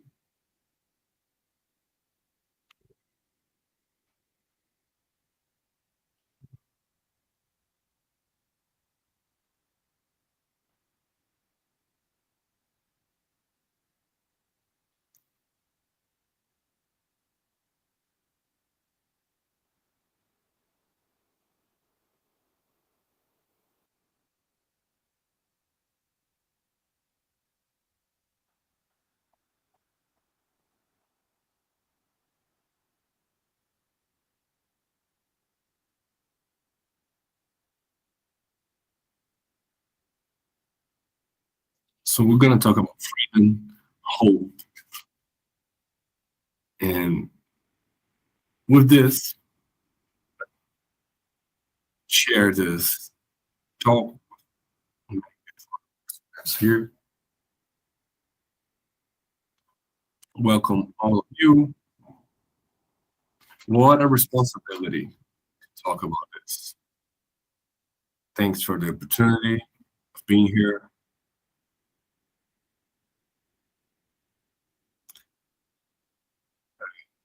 I'm a patient diagnosed with endometriosis. I received the diagnosis and late, all of the sudden, my gynecologist told me, you have endometriosis grade 4, and my advice to you is get pregnant, because if you get pregnant, it's going to get better. Which is what? And all of a sudden, I stopped taking my pills, the birth control pill. I started feeling very severe pains. I started looking for it, looking into it, and definitely was a surgical case of mine. I had a very long surgery. I took parts of my bowels and part of my uterus. All my pelvic region was taken by it. And I had to take out my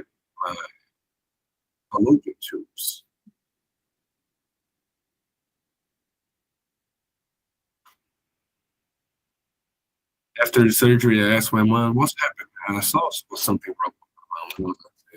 They removed one of her tubes. One of the tubes. I started writing a bunch of questions that I had to ask doctors. A bunch of questions.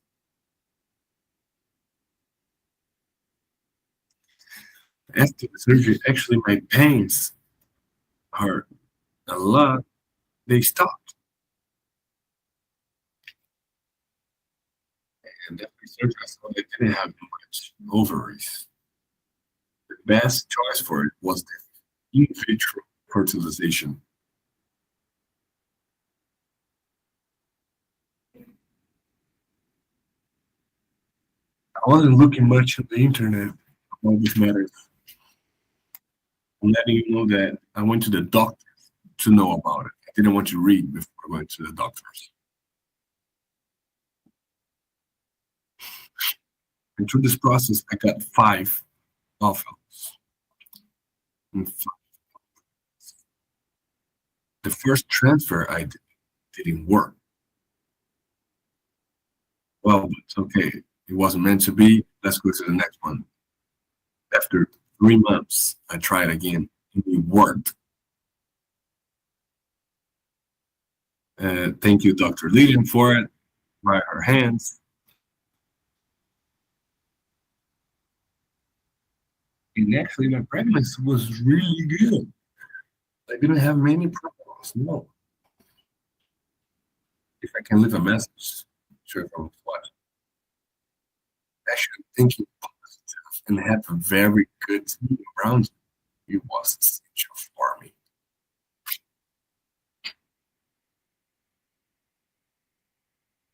And actually believe in your dreams, because now I have my kids there, my beautiful daughter. That's what I have to say. Thanks for everyone that participated in my journey.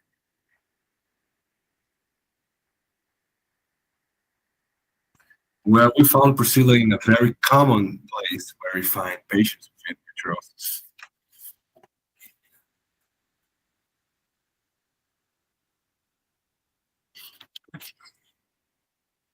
I was recruited to help Priscilla out.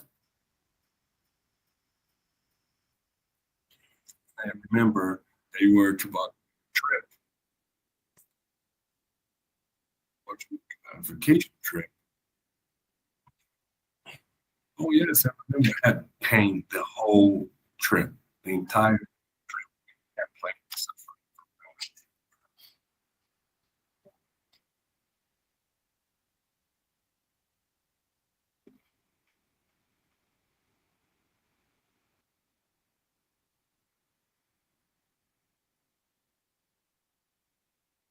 and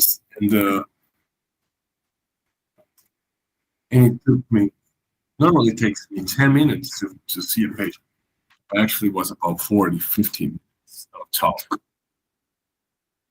because we talked a lot. So many exams,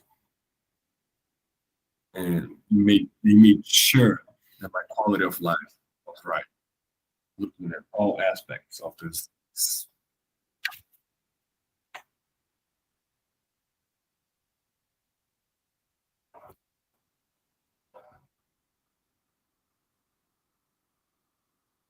I have some specialists in fertility and reproduction.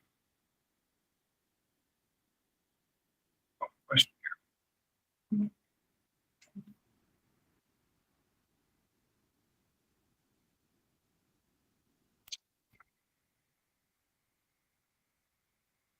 What are the biggest impacts that endometriosis had on the fertility of the patient, of the woman?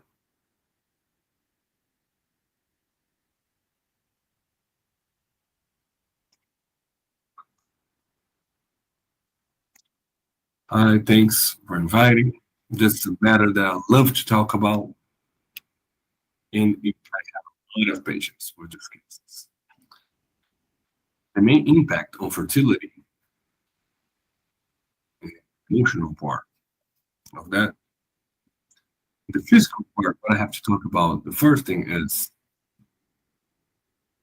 the reserve ovaries we have. Endometriosis is the main cause of diminishing the reserve of ovaries we have. That is a capacity of production, of ovaries production during their lifetime. As the person, the woman gets older, the reserves diminishes. That's normal treatment.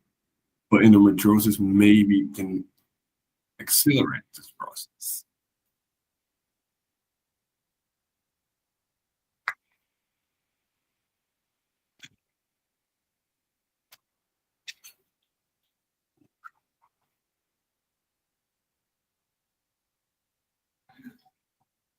Also, in those patients, the quality of these ovaries might get affected.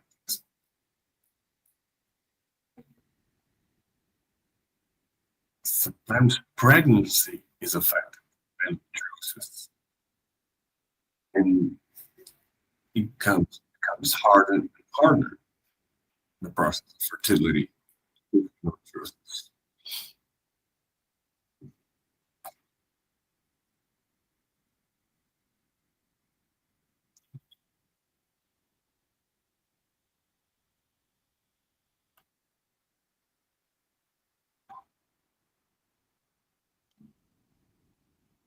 So yeah, besides the physical part of it, the process, I think the worst is the emotional part, psychological part.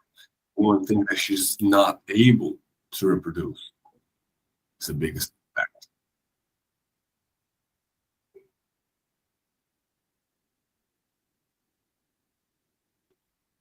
It's very important for me that Ricardo brought up the emotional aspect of it. It's very big, impactful.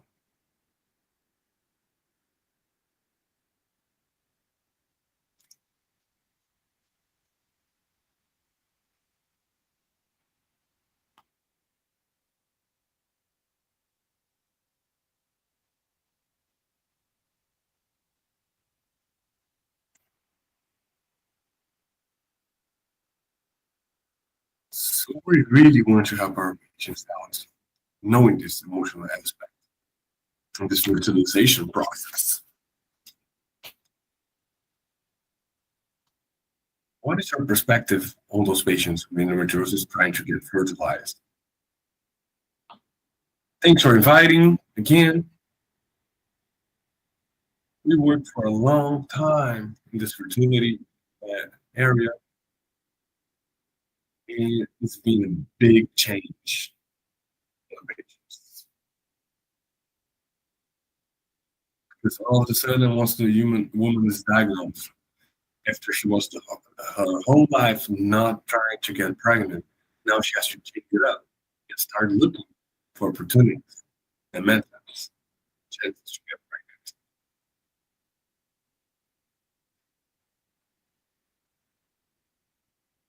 Well, 50 years 50 years ago, we didn't have the responsibility that we have now.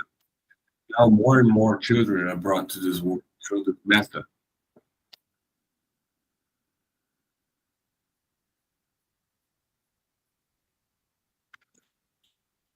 It is a very hard process. It is our day by day. This is a normal thing. It's necessary a lot of information, knowledge about it, and talk about the negative aspects of it.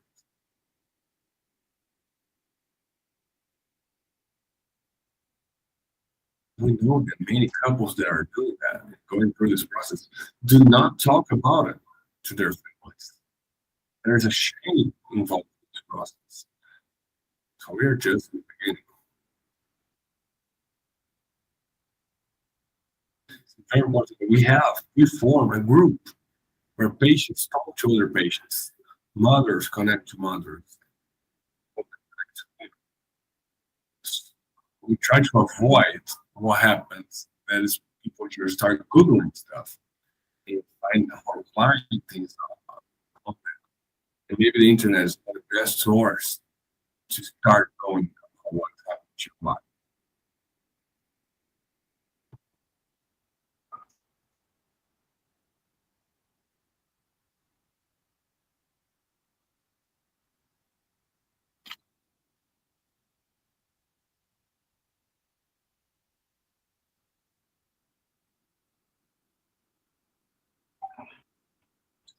We take care of the part of what to do when it goes right and what to do when it doesn't. We try to do everything.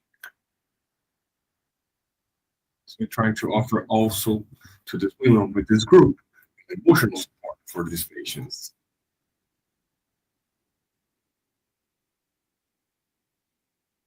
Well, we're trying to make this process that is hard, making a little bit more light. We know how long it is and heavy it is.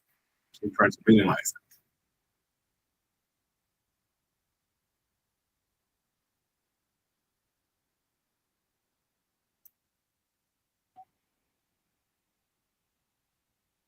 We want to give the woman the autonomy of choosing when to get pregnant, not being forced to start getting pregnant. We want this autonomy strengthened as a professional.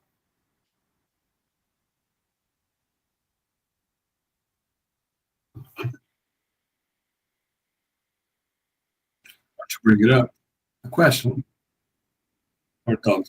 Eduardo, talk a lot about freezing ovaries.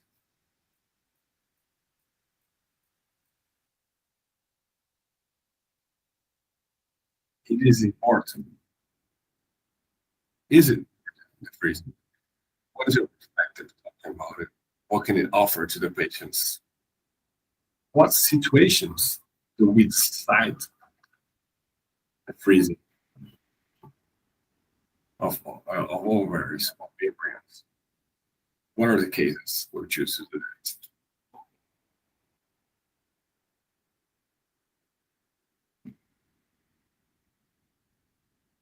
Well, it's a really pulsing thing right now. Recently, maybe during the pandemic, there were a lot of women trying to look for this process of freezing.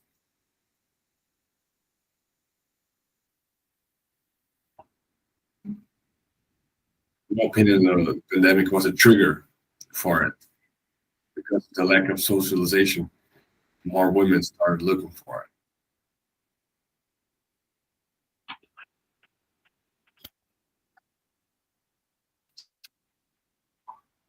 So it's increasingly keen to be talking more and more about it. Endometriosis can be a challenge and a threat to our reserve of ovaries.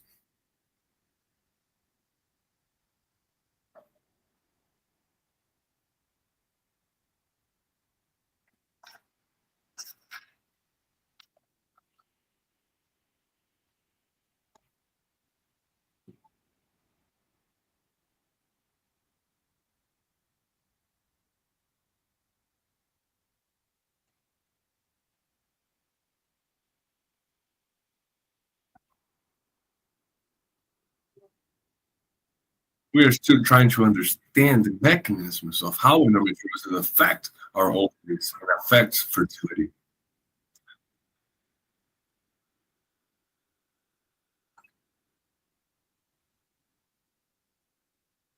And nowadays, more and more gynecologists are aware of this process and of those mechanisms and are able to tell their patients the reality and the options that they have.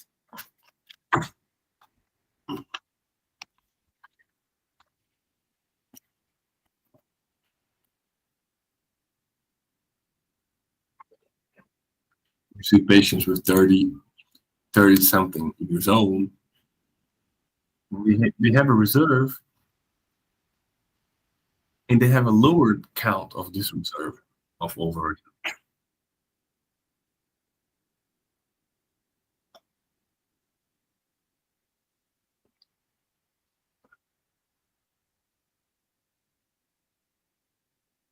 So the freezing is an option for all those patients.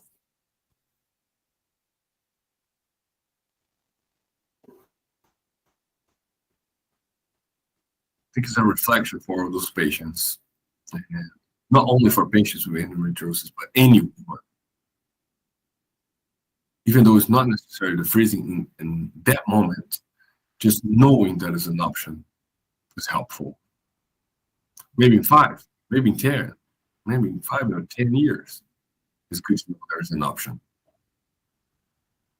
It's not guaranteed they're going to be fertile in the next years, but it's a very good option. It's good to know.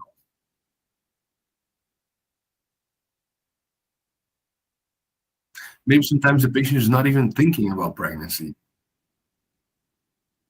but who would think they will have pandemic, for example, and then this trigger can start. Maybe sometimes people benefit from it, from the decision they made earlier, and after 5, 10 years later.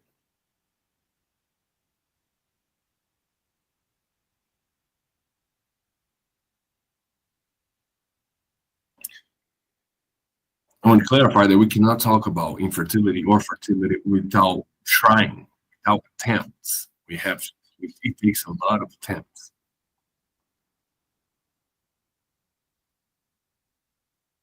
There are situations that after 6 years of trying to fertilize this woman, we already recommend the freezing.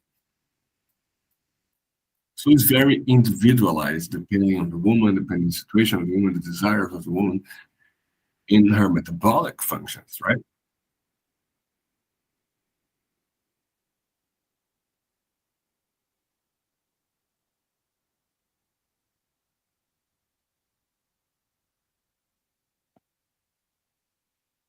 So the style of life, habits, are aspect of responsibility in taking this decision. We have a very big impact in the life of the woman. How it's going to be. So I have Talita, gynecologist.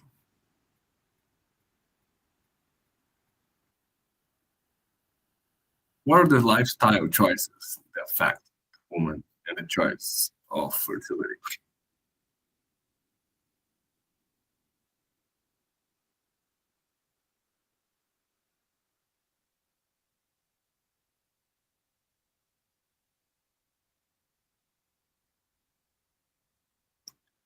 I know that sometimes we don't know. I'm not sure at what time we want to get pregnant.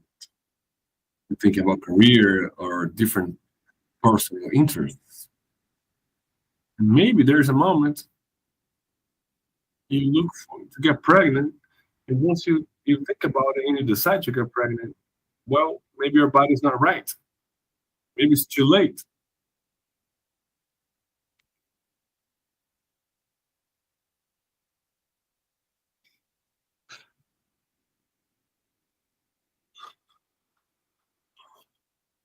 And the habits give you a little bit more power in this type of choice. They give you a little bit of margin to choose. When deciding on a different process of maybe freezing ovaries, we know how it is related to the habits of life, as well as the disease itself, endometriosis. We know how many factors affect it.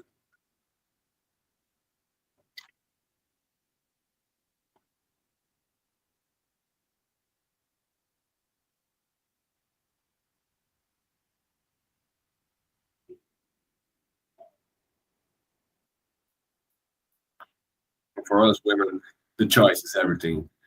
Choosing what to eat, choosing our partner, choosing our purpose of life.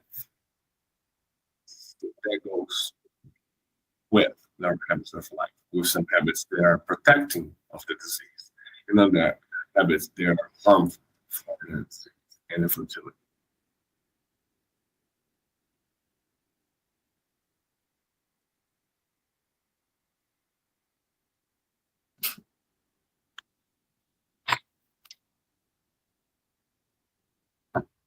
Our goal is not to be a program woman for society.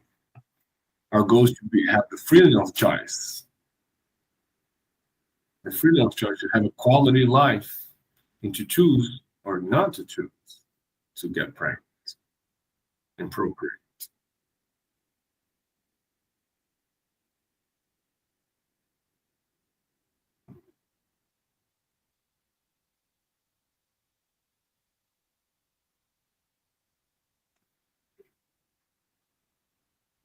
Well, continuing our talk, endometriosis is very sub-diagnosed.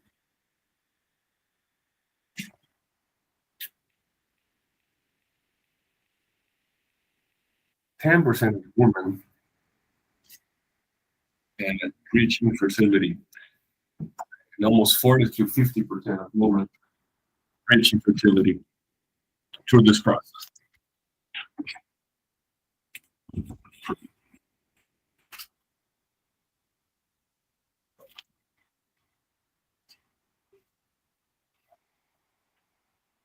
And I want to ask you, Eduardo, is there a protocol for it?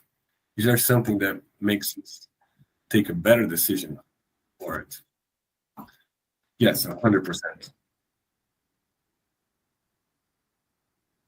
Endometriosis starts with the history of the patient.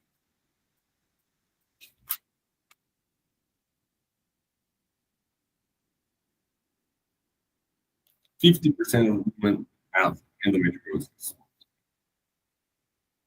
And I have a professor that almost 70% of women have endometriosis. It's very profound.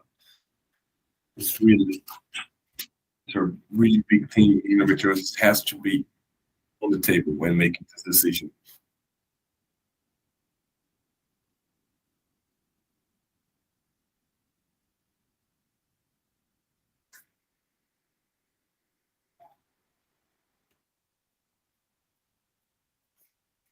So the history of the patient is very important to make this decision.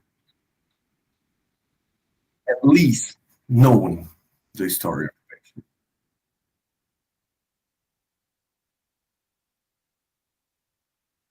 The diagnosis of infertility with unknown causes, endometriosis could be on the top.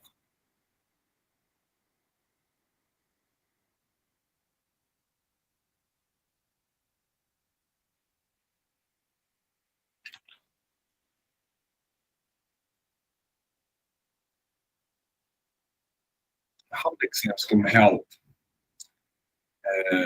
making specific choices according to our MRIs and other exams, how it contributes to taking this decision. Thanks for inviting me. Congratulations for this event. Well, the exams, besides evaluating the grades of the injuries and the injuries in the ovaries, we can see details of the injuries. The first important thing I have to say, the endometriosis is not the first thing that will cause fertility, okay?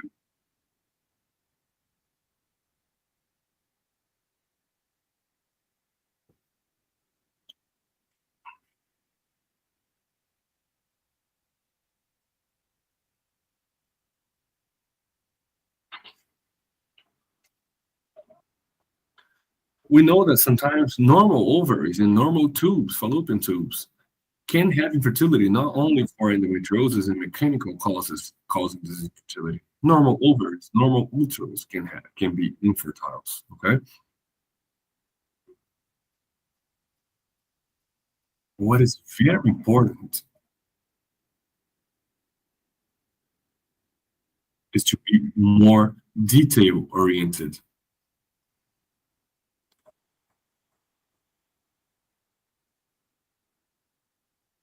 Besides showing if there is an endometrioma in the ovaries, we have to have an idea of the number of endometriosis. They are bilateral,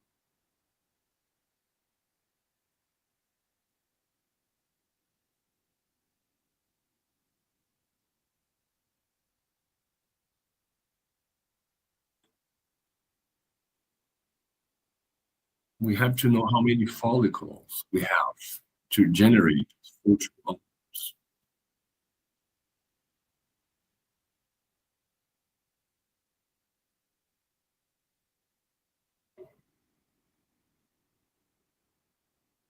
So yes, we have to proceed with the exams.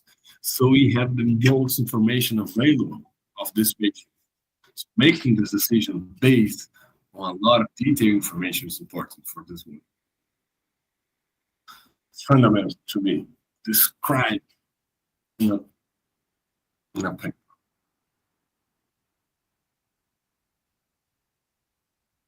And provide if it's damaged or not.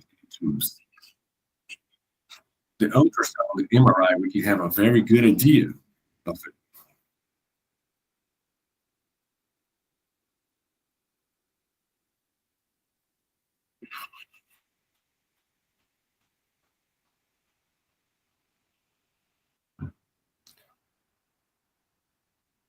So we see how can we have very detailed information through these exams. Very important through this process of taking the decision, making the right decision.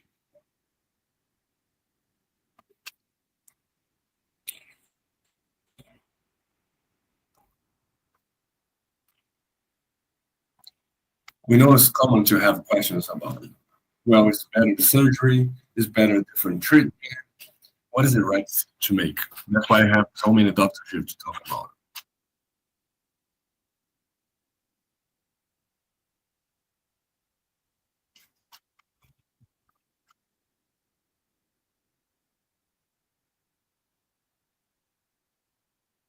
What situations are surgical?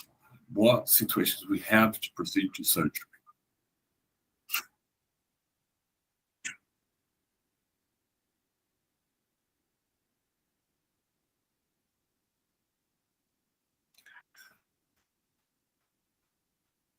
After the diagnosis, for me, this is the most important decision.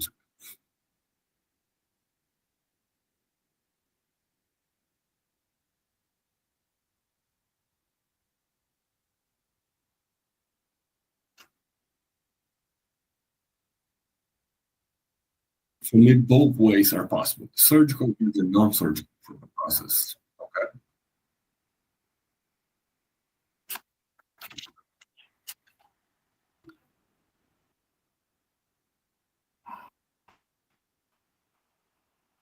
The prioritization of the surgical process is based on the symptoms. If it's a very symptomatic patient with a lot of pain, regardless of the different types of pain, if it's very symptomatic and we cannot control it very well with style of life and nutrition, it may be the best option, the surgery.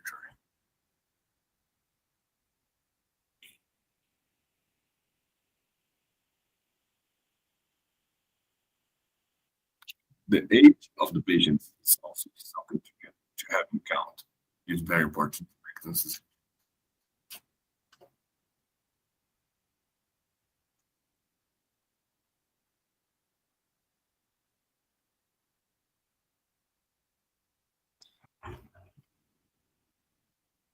And exams, images we see, will lead us to this decision. If we have greater risk to different organs, not only the uterus, can indicate that we're going to have future problems and lead us to have the surgery. So there are specific situations where we have to prioritize the surgery.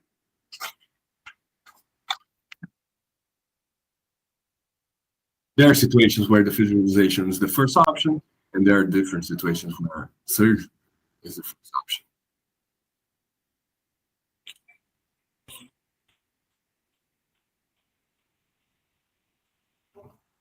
So a lot of pain and pain that is not controlled through the treatment might indicate that this patient needs surgery.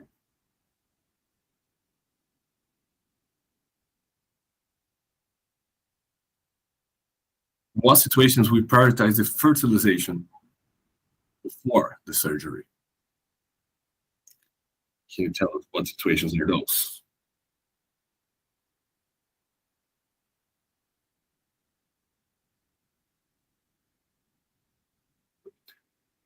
When the pain is so big and so vast and so predominant, we know this patient won't be able to uphold control and go through this process of fertilization.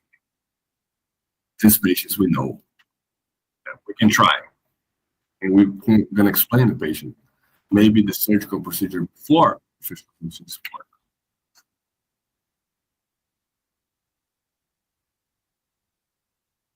The reality is we have to know the patient, see what the patient feels about the process, see what the patient feels about surgery, and listen to the patient.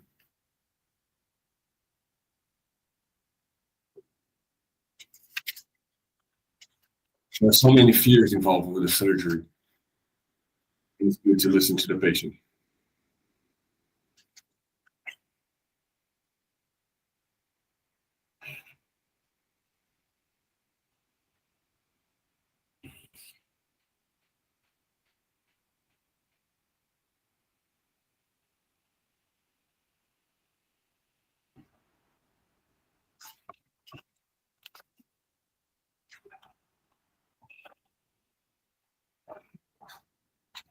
So, a lot of pain and very little reserve of ovaries. Maybe we're going to have to think about freezing before, and then we're going to think about surgery.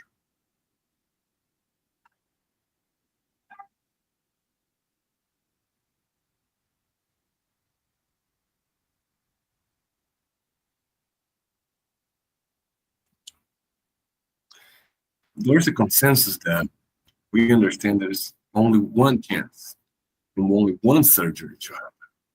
We want to have more than one procedure, but there's a lot of times that this does not happen.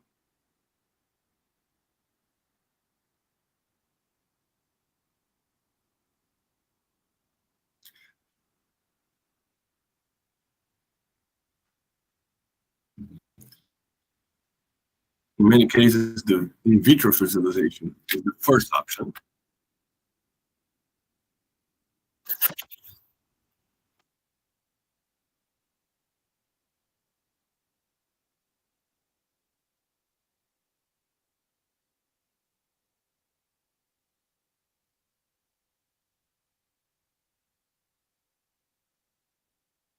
So age, pain, and low reserve are indicatives to make this decision.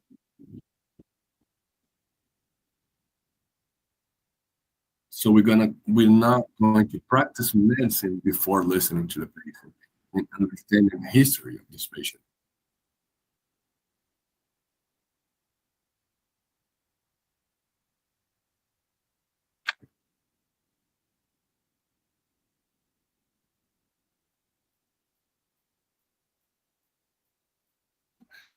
Many times we see that we first option for the in vitro fertilization, and then we look for the surgery after that.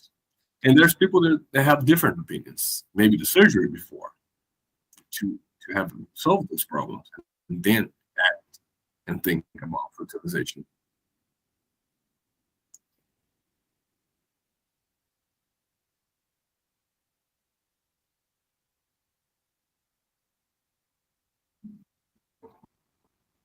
But we know one thing: the majority of patients who have endometriosis will have a pregnancy without assistance, the natural pregnancy. That's the that's the big majority. And for me, this is essential to be said. The majority can have can be pregnant without treatment. Okay.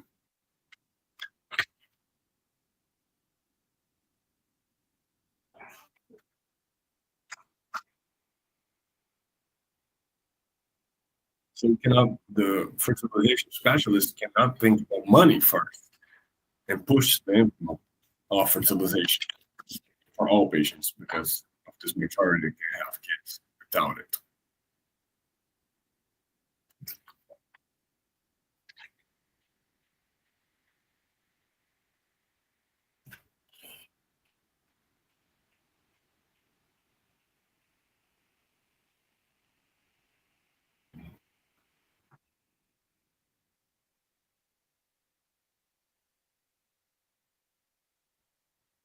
So I expect the doctor to call the patient directly Once you get lab tests, once you get exams, you get results. For me, it's important for the doctor to directly talk to the patient and listen to them.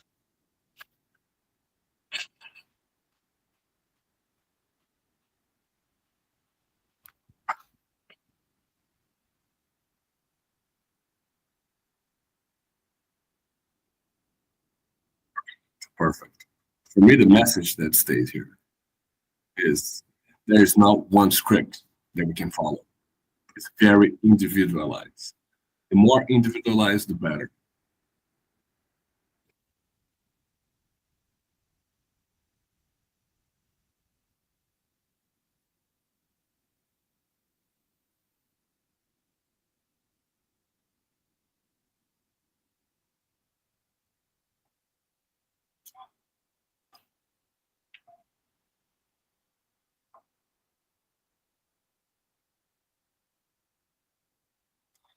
In my opinion, something that is important is biggest fear the patients we have received is infertility.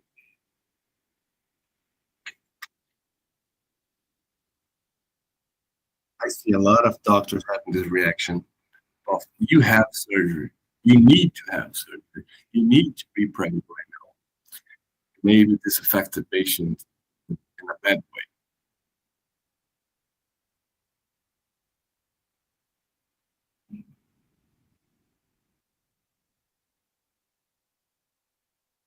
And when we talk about surgery,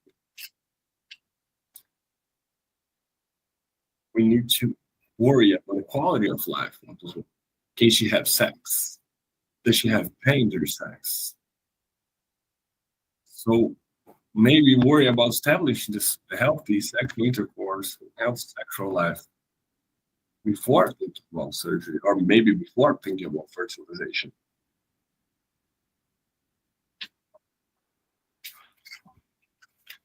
So yes, the robotic surgery can be a great deal to help with that.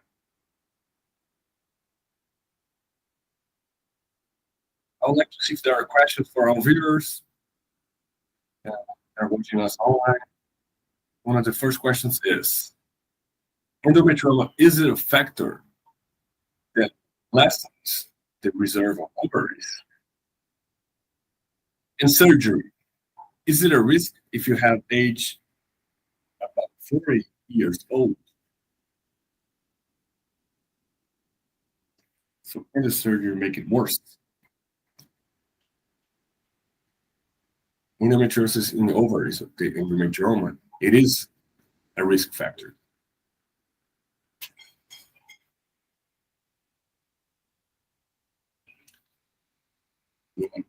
Yes, it is known that surgery can make it worse and make the count of ovaries worse. It is known and it has to be said.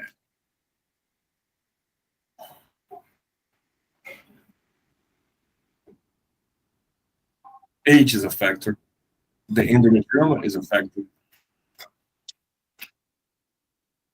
In those special cases, we have to understand what is the size of this endometrium, what are the symptoms, how is the life of this patient. Maybe the surgery is the fastest way and the best way for this patient.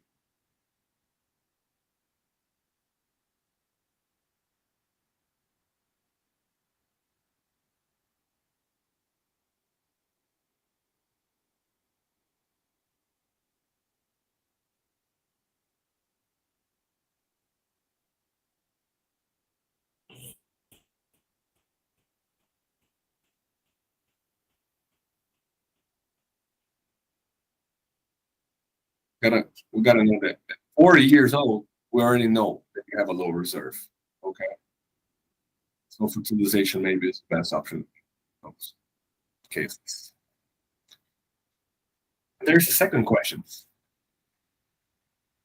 My sister lost one of her tubes for because of endometriosis. Can she still get pregnant?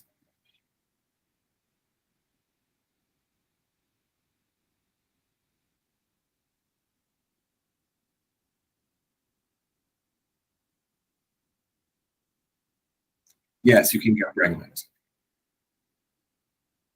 You can't have a tube that works. even with endometriosis in the other two. A third question is, I found out I have endometriosis in both sides of my uterus. I have 33 years old. Can I capture my ovules? Is it a reality for me?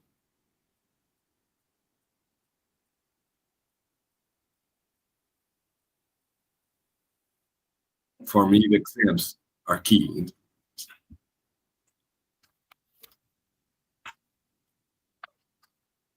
So I think she should think about freezing the ovules. I think she has to think about it.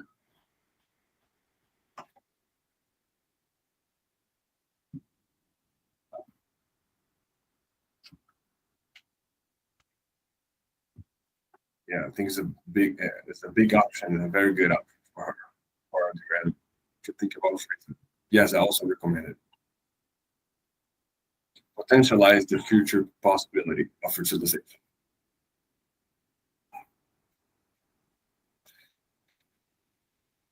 I just want to add something real quick.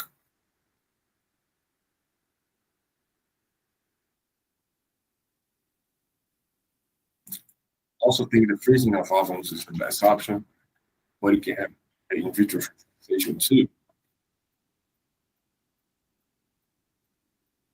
So also you have to add changes in the lifestyle, nutritional choices, lifestyle choices will affect.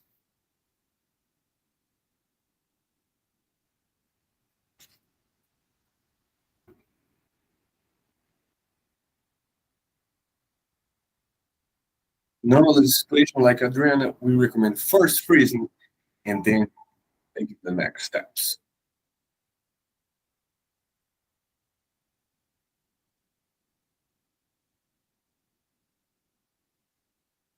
Question from our viewers here. Maria, a very common question, I think, about the age in endometriosis. We have the social pressure, we have the disease. What is the age? What is the window, the range of age for a woman to freeze the ovaries?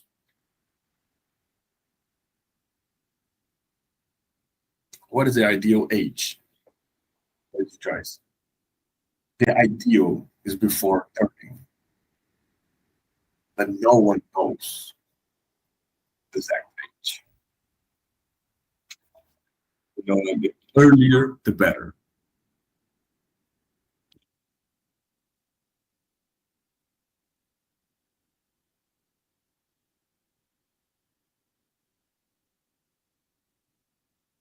Another question they asked me is, how many ovaries do I have to freeze?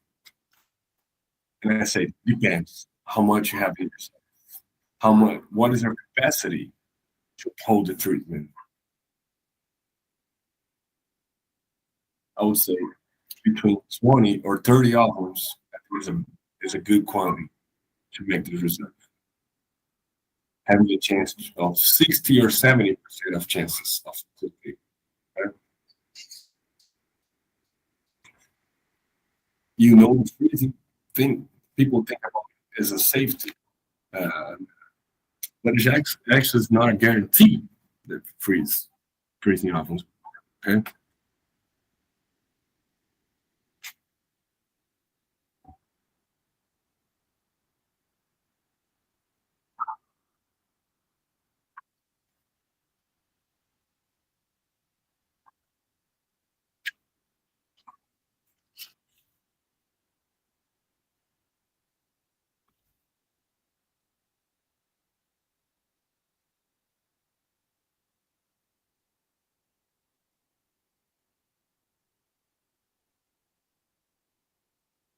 In my opinion, the range is 25 up to 30, 35. It's a good range. You know, the Jennifer just made it public that she did it.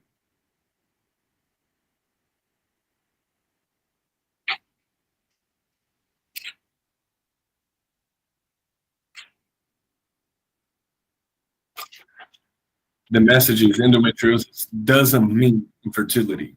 That is a message we want to pass here.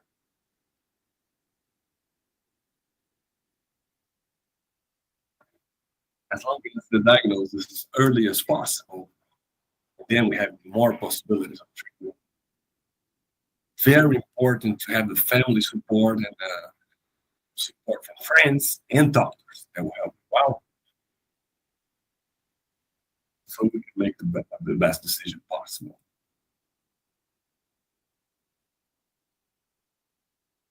So we can have a goal to reach, just like Priscilla that is here with us did.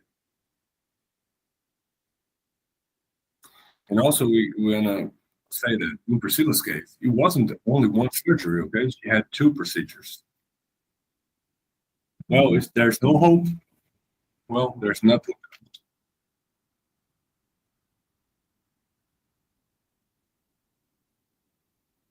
That's why it's so important to keep the hopes alive. Thank you for the questions. Thank you for our viewers who sent questions.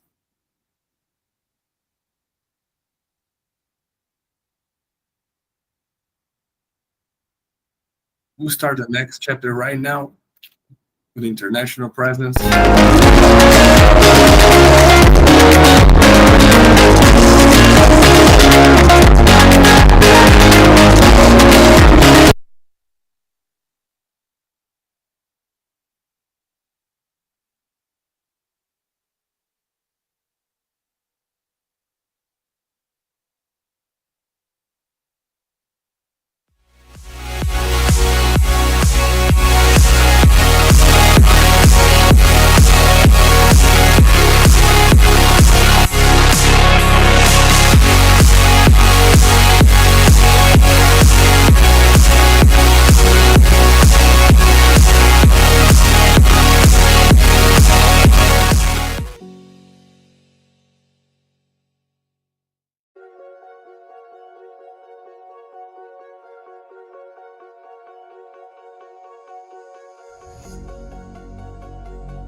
Guys, I'm gonna talk here in English, but I also translate for the people in here. Okay.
I think harassment is very common in our day-to-day life in our clinics,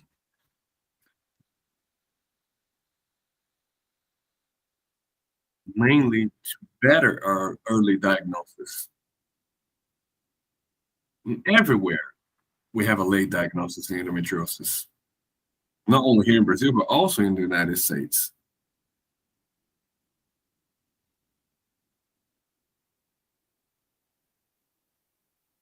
So it's not true that it's only in Brazil we have this difficulty of reaching the diagnosis. Only also the United States, where we have more resources, we still have this trouble having the early diagnosis.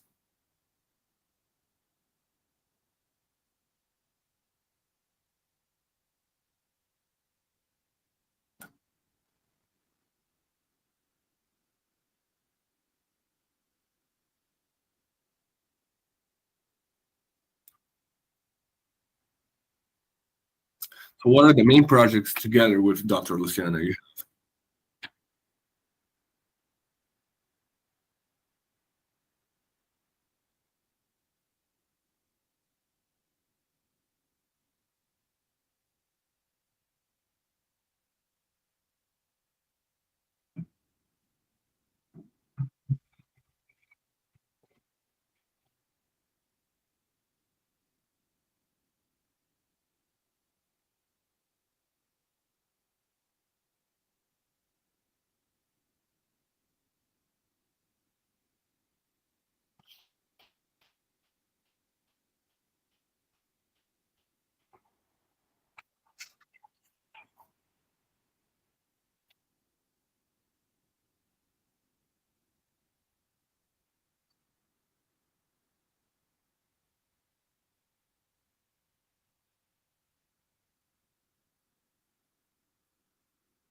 We're talking about how we can bring more knowledge to the common radiologists how to deal with this.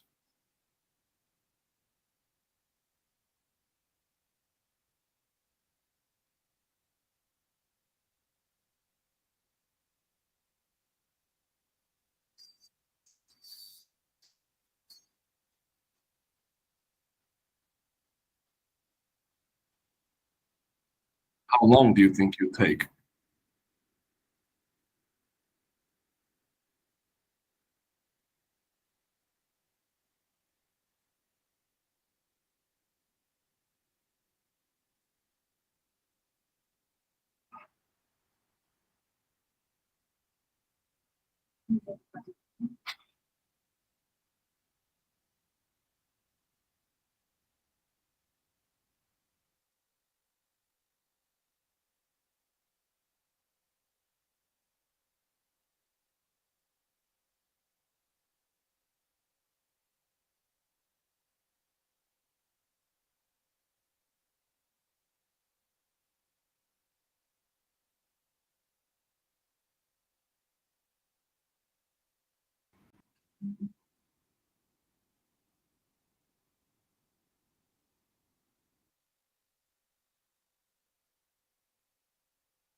I hope in a few years we can change this scenario.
Good afternoon. Welcome back.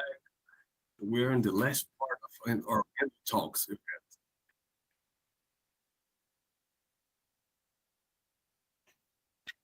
To begin with, I want to thank all our supporters, our clinic Alita, Future Marketing, Estrategy Robotics, Clínica Nova Julio.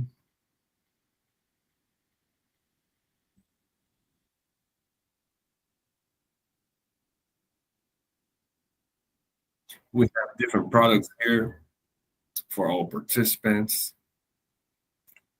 And to finish our EndoTalks with a theme,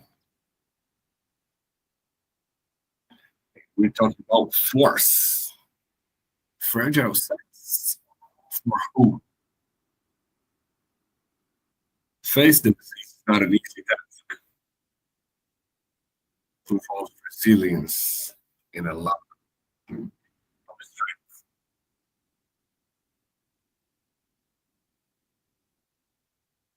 In most cases, we need a multidisciplinary approach. A clinical treatment, a surgical treatment, where do I go?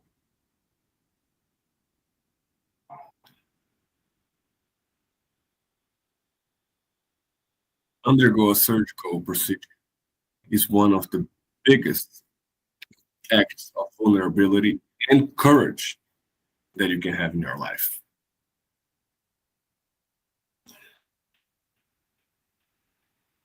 So to start this last point, I'll invite the patient, Jelaine. Tell us your story of strength in this journey with endometriosis. Good afternoon. Thanks for the space for talking here. I'm feel really good here, and I'm happy to be here with you guys.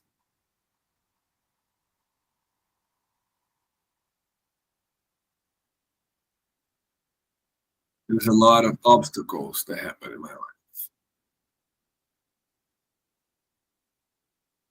My story of endometriosis starts with late diagnosis, with a lot of pain.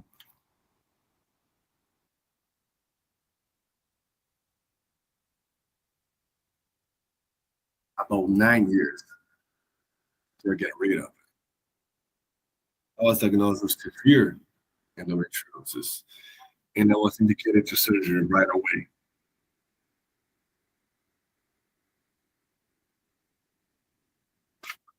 So I had a whole idea that after surgery, the endometriosis will be done.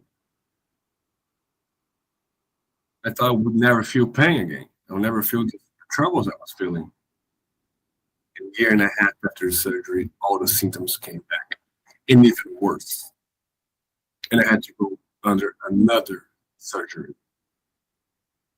The second surgery was even more complex.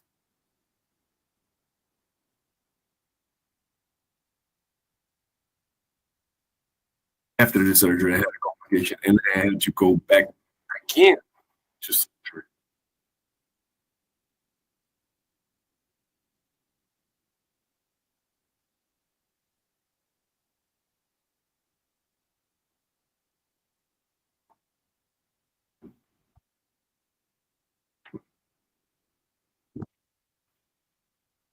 One of the hardest times of my life, for sure. Endometriosis brought me a purpose. I noticed I had no control over my life. I have no control what was happening.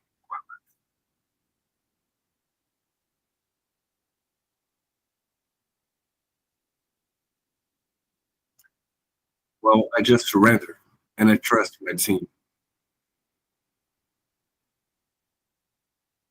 I can share with my patients what happened in my life, in my experience, to help them win this disease. And to say that the surgery is not the only cure, the cure is inside of all of us. I still do my treatment today. I still have a long way in this journey, but something I learned: the strength here. Finding my team, Juliana, my nutritionist, Dr. and Dr.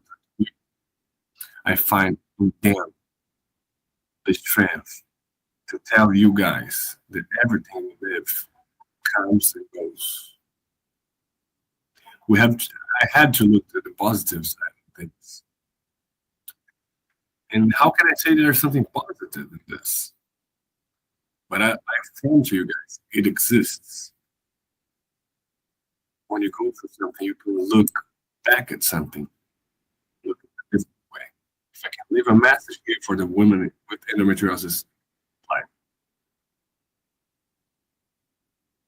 It takes you a lot of things, also gives you a lot of things. You give a different meaning to different things you live in your life.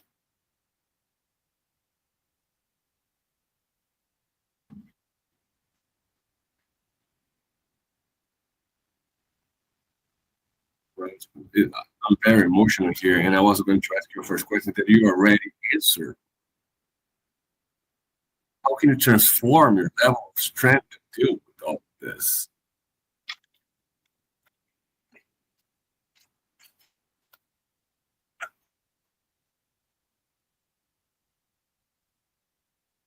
Glad you have this team, all professionals to help you in this journey. That's not over yet, and they're still with you.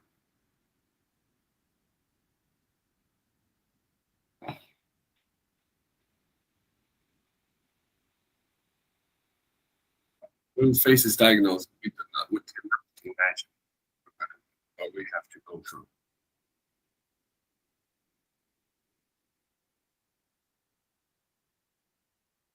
I never imagined what happened to happen.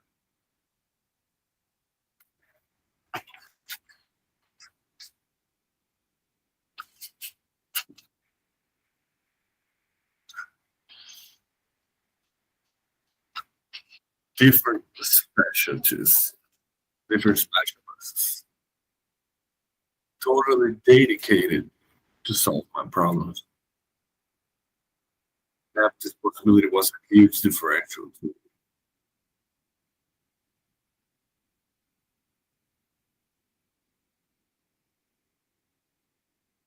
Well, so there's not only the disease, there's multispectral.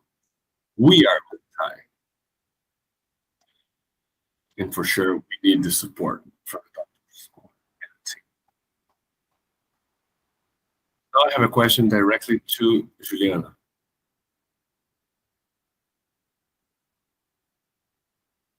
It's very emotional now. It's her patient. So, how is the treatment for these patients with endometriosis? What happens during this treatment? The hormonal treatment is one of the pillars that we can have. Also, the rehab of the muscles, specialists in pain, are key. And also, the nutritional factor is key. The hormones can be beneficial for the symptoms of this woman. Not necessarily will stop the progression of disease, but will help with the symptoms. But we need to understand the risk and advantage of using hormones for different women is different.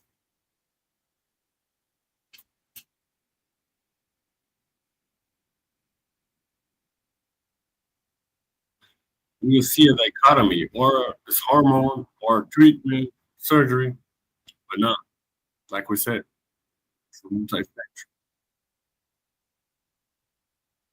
Hormonal therapy is one of the possibilities, okay? Some patients, not all patients. It's not black and white. It's not.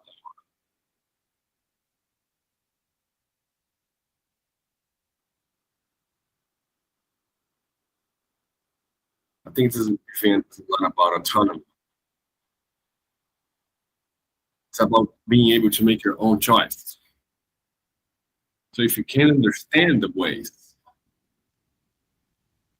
understanding those ways, you choose your way, I think it's the best way to deal with it.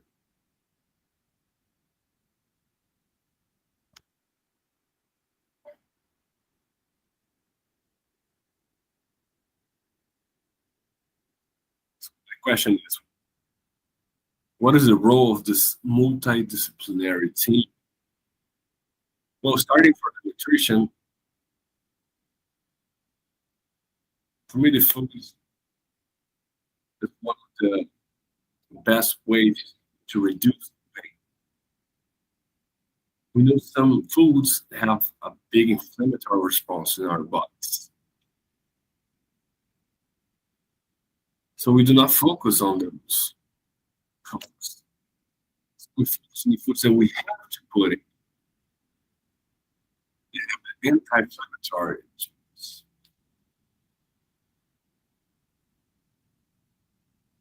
Some foods that have antioxidants properties help us reduce pain. Another point very important for me: patients with endometriosis that in general have more sensibilities for foods. So if you notice you are tolerant to a certain food,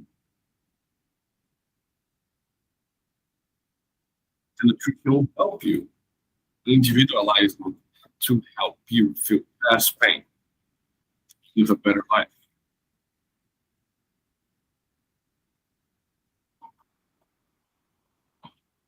You notice how important it is to have a unique diet because the patients are often.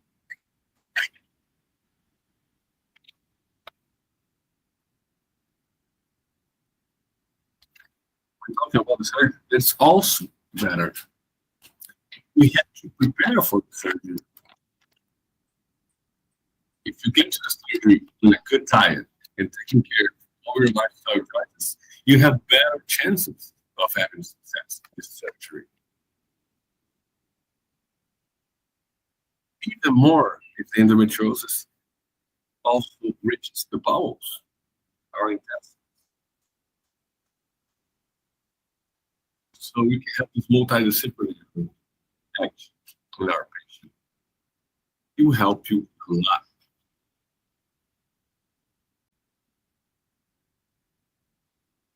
I can talk as a patient.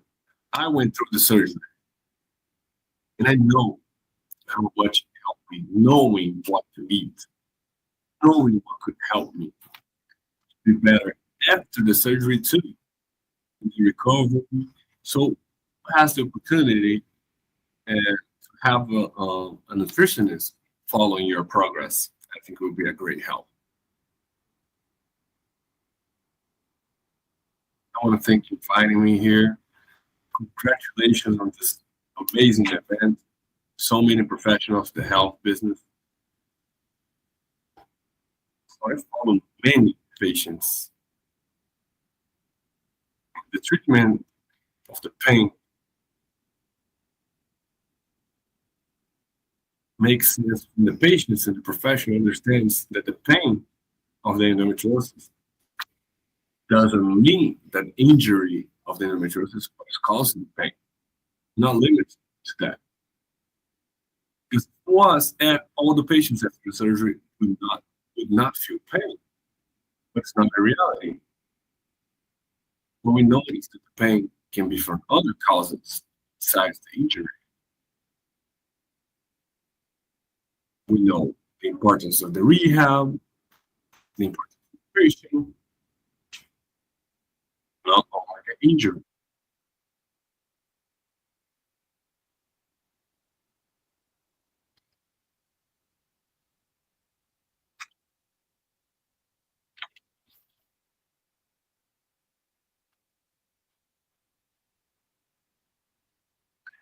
We talk about the pain memory that is very known in our field. It happens to patients that had years and years of pain. They fall into this memory of pain. It does not only happen with patients who had lots of years of pain. Even little time, not a few months, it can happen that.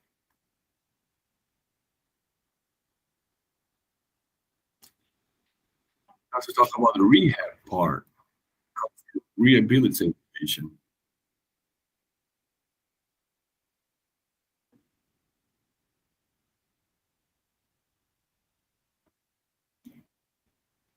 So, what is the beneficial of the pelvic rehabilitation? The perception of your own body, the perception of your pelvic floor, the perineal softness are able to bring some comfort to this patient.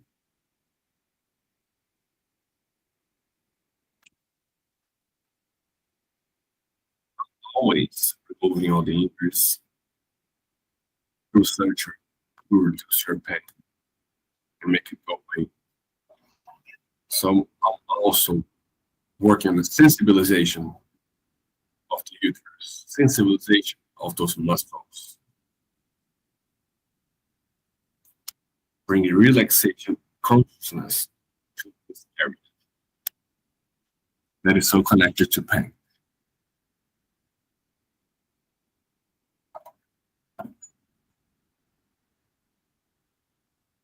We understand and we debate about it.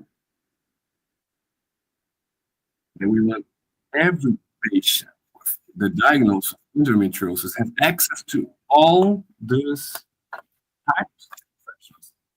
We start with the gynecologist, and it's not a normal, the regular gynecologist, it's a specialist.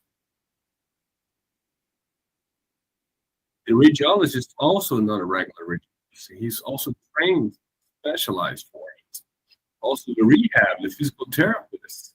It's not all physical therapists that are able to work with the myofascial pain related to the uterus.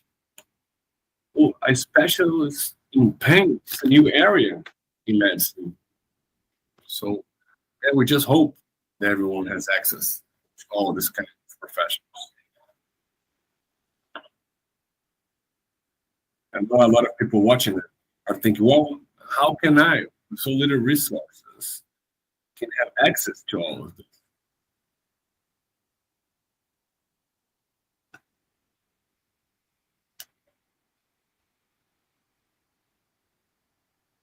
So I think the nutritional point is the first point we're going to look at because it's the most achievable for people watching us. Controlling and knowing the things that we eat.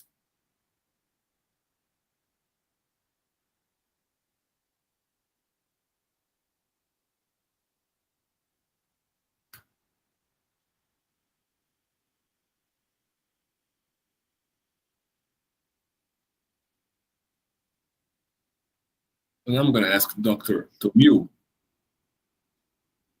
what are the main indications for surgery?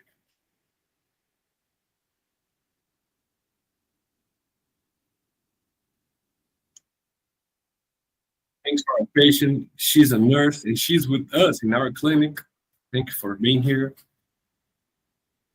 I just want to thank you for being able to share your story.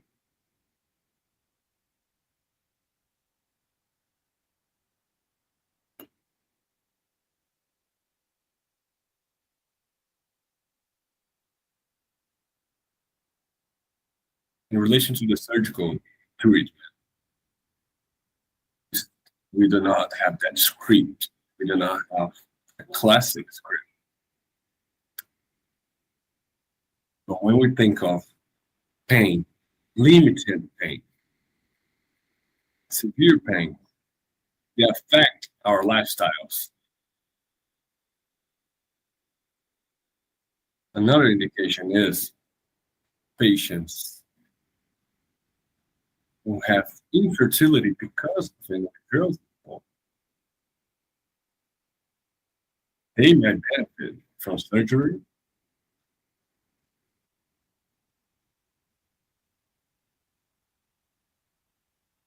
Infertility is also one of the indications. And another one is situation where endometriosis is a big risk for the health of this patient.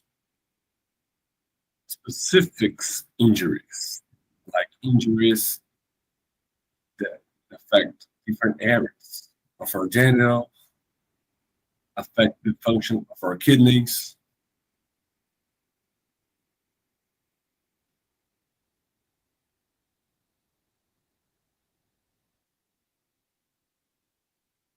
Also, endometriosis that affects our walls, our intestines, in different areas, just like the appendix. In injuries in our lower intestines, upper intestines. What it can be an emergency case for surgery. Okay, there are also different situations. Like we were talking about autonomy, there are patients that want to get surgery. They say, "Well, I can't sleep because I just think about endometriosis and knowing that I have endometriosis, I can't sleep, I can't live my life, so I want a surgery as an option." So we are looking for autonomy. That's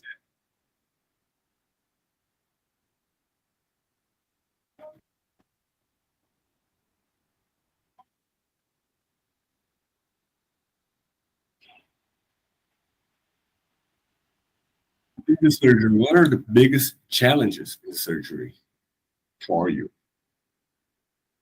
During my process, what was the biggest challenge for me was letting go of control. Who knows, who works with me, knows I like to control things and try to dominate things. So to understand that I had no control over it and to let it go was the hardest part for me.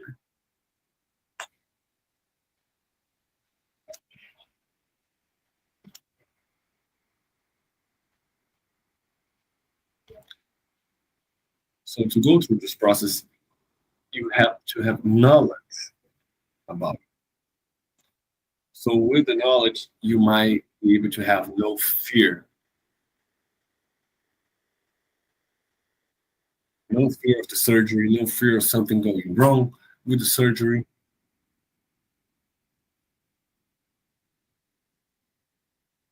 You're not alone. You're not alone. I saw some people nodding their heads, agreeing with you about letting go control. For sure, you're not alone here. I believe that's a big characteristic with people with endometriosis. Well, we're going to talk with our radiologist.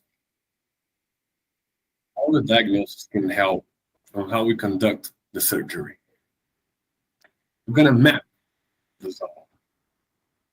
The patients come to us with the diagnosis ready.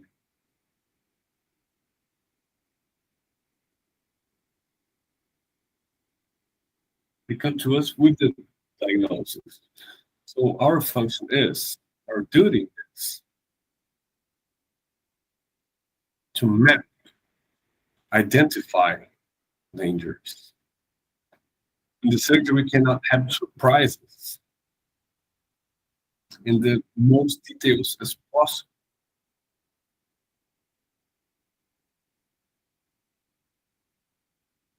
We make the diagnosis of the main reasons of injuries, main reasons for surgery, the upper risks.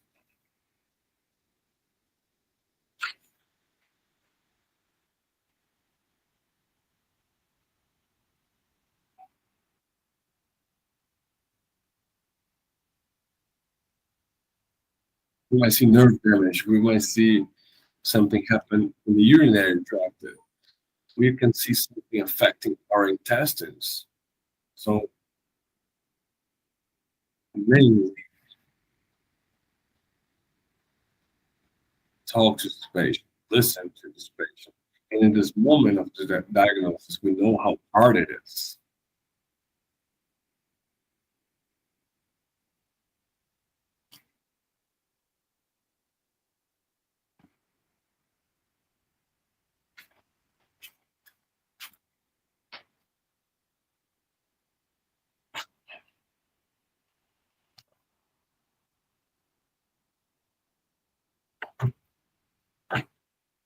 So yes, in my opinion, we have to sit with our patient, listen to our patient, look him in the eye and talk to him about what's going on.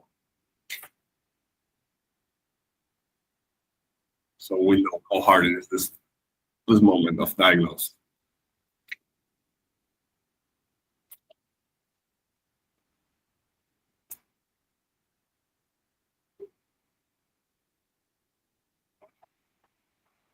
So the next step is talk about how to plan the surgery.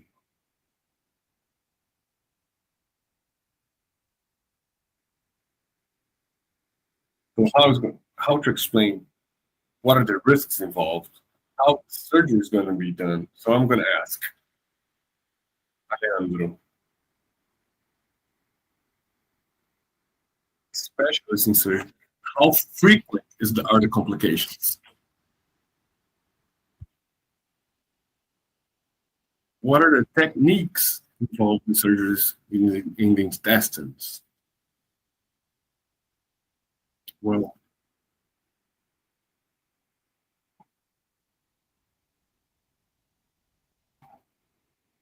for my patients, I will focus on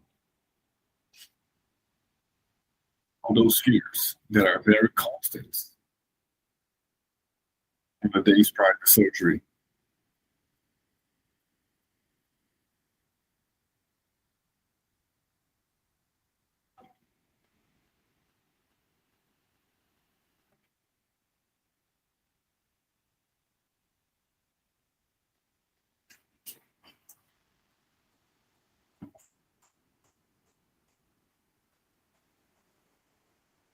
So especially in patients with endometriosis and young patients with affection of the intestines, our patients that are mostly young, they are afraid because they know what can happen and know about complications.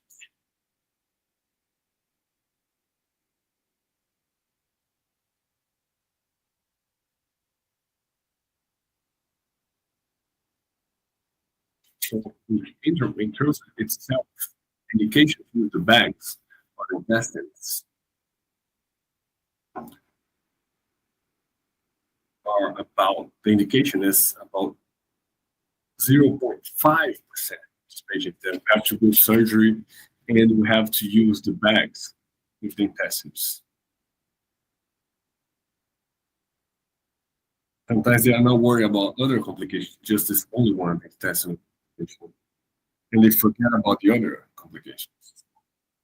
So my duty as a surgeon, as a doctor, is to explain all the risks involved and how we can minimize all this risk with the pre-surgery measures.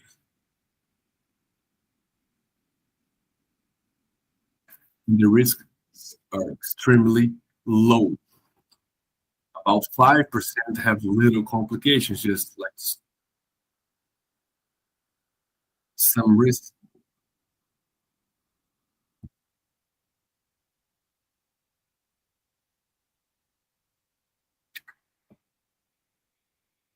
We just want to say that it's rare to happen.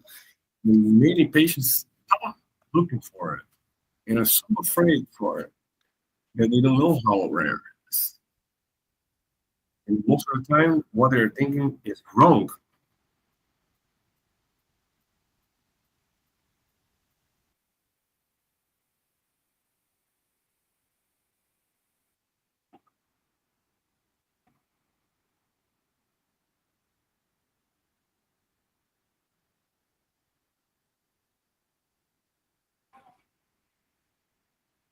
So what I like to say is all these professionals here, they make my life easier. The harder things already went.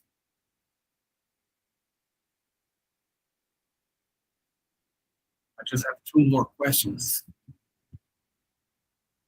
Besides the complications of surgery, the fears are also shared between the patients. The anesthesia fear, the fertility fears. How to deal with those fears and worries?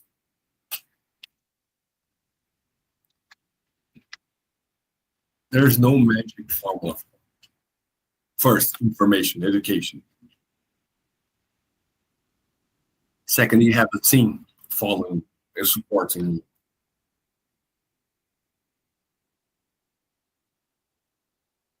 Prepare yourself, body and mind.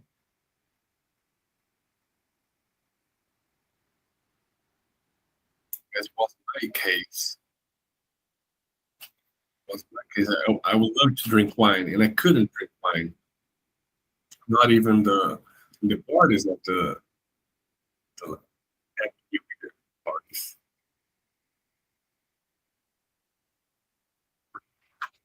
So yeah, first information, second the team, third you do your part. For me, one of the most important is to adjust your expectations. You think after the surgery you're gonna be done, you're gonna be with no pain. Yeah, maybe adjust your expectations secretly. And then life comes and shows you the reality. So, yeah, adjust expectations. Just like getting pregnant takes a long time, and you have to get prepared for the pregnancy. For me, just like that for the surgery.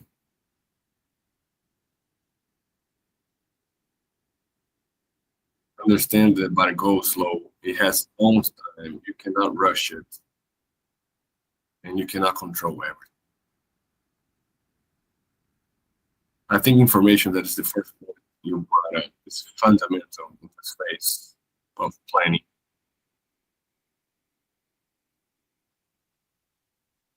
My last question is, before we go to the online questions, is what are those techniques, minimally invasive techniques, and why are they gold standard?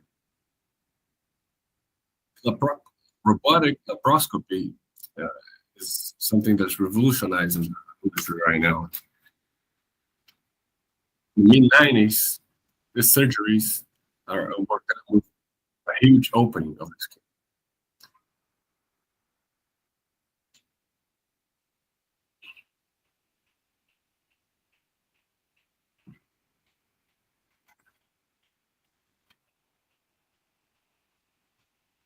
So this minimal invasive surgery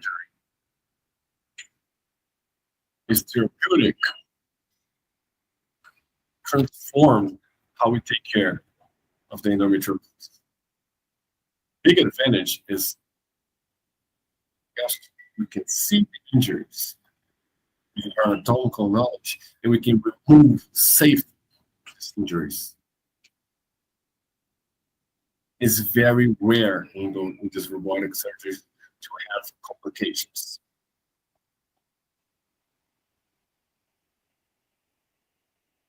Although we have no control of everything on those surgeries,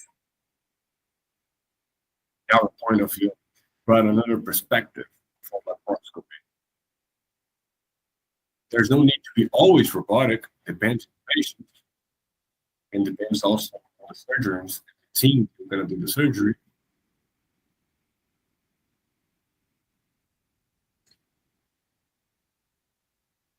My message is look for a specialized team.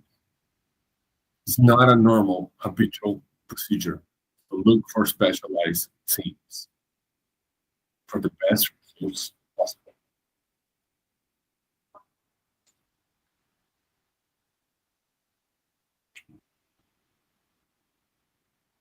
One of the questions we had in the EndoTalks last year was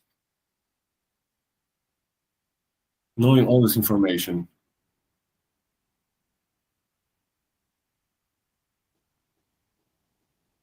there is a huge part of patients who undergo standard surgeries to remove endometriosis, and we know it's not recommended. It's not resolutive, and it can even make it worse in the case of pain of these patients. As hard it is as it is today, laparoscopy corrected.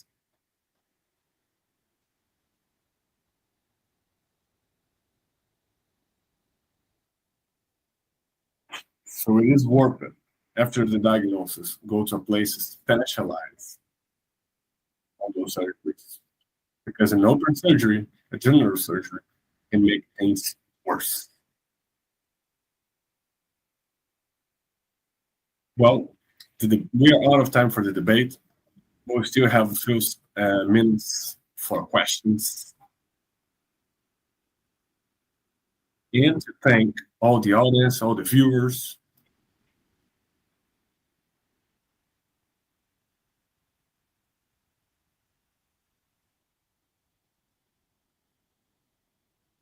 People from all over the world, different parts of Brazil, different parts of the world. And there's a question from Sweden.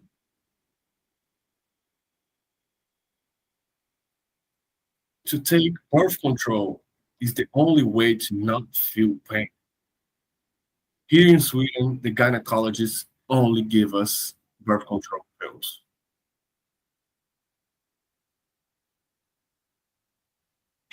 No, it's not the only way, okay?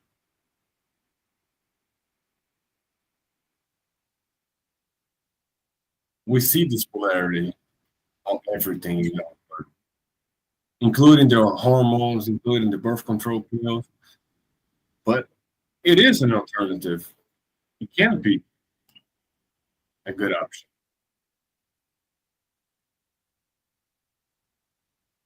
Also, if you don't have indications for surgery. So again, we have to individualize what we're doing about it. That's why we have nutrition and our pain specialists.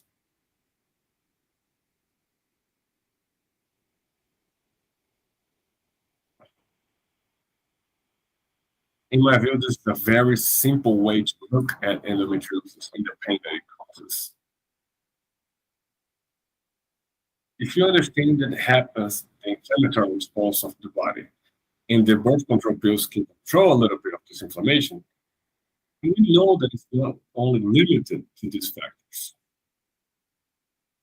Muscles around there can have a factor on it.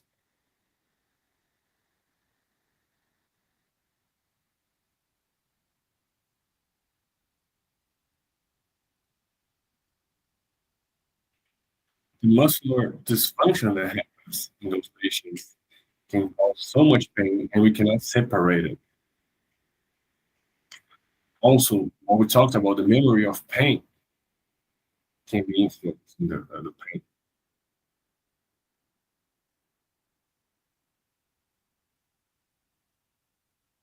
So we have a prevalence of 20% in the patients who have pain after the surgery. So we know it's not only from injuries. We have such a complex scheme of incontinence pain that cannot be only taken care of with the pelvic rehab and relaxing of the muscles of the pelvis. And we can also use anti-inflammatory topic anti-inflammatory barriers to reduce the oral use of medications and many things that have nothing to do with birth control pills.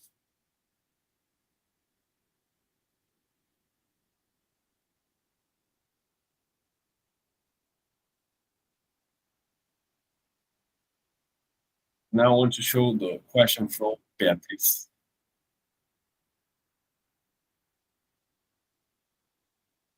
So what happens in the intestinal part and the stomach are common symptoms.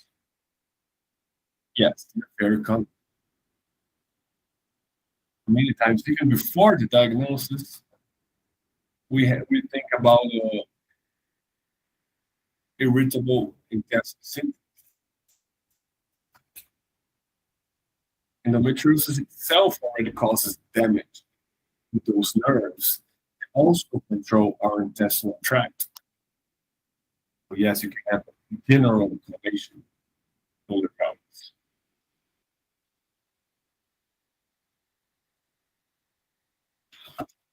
So it's common to have constipation or maybe diarrhea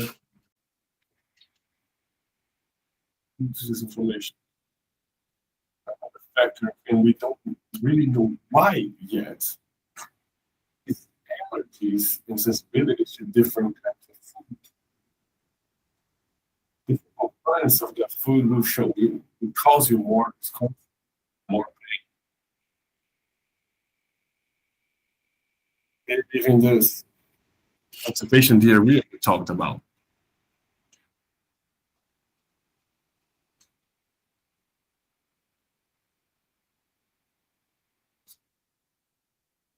So think about at least about the diet. Think about writing everything that you eat and writing about all the symptoms you're feeling. One first step to identifying the causes of the pain that you're feeling.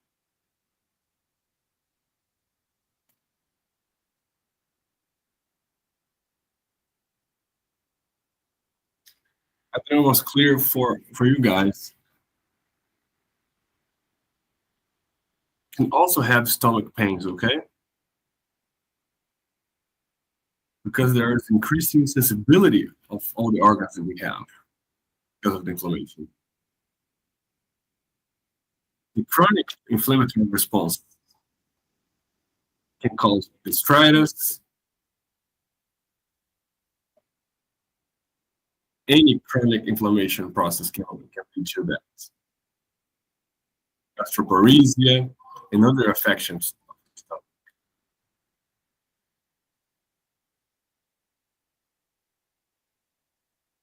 It is rare. It is rare. If I can recall, I think I have one patient that had it.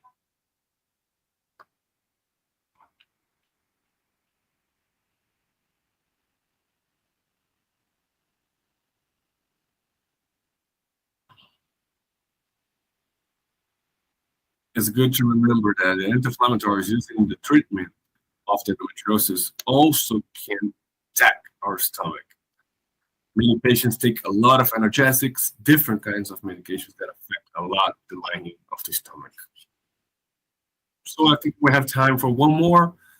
Is it possible that the focus of endometriosis disappear or diminish utilizing the hormonal method and a regulated diet? Or these methods only treat the symptoms? Excellent question.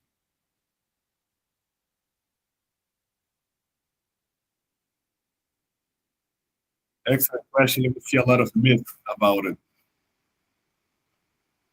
Of miracle methods that we could are endometrial. We would love to be true. We would love to have treatments like that, but we have no confirmation. But these measures of behavior changes will help a lot of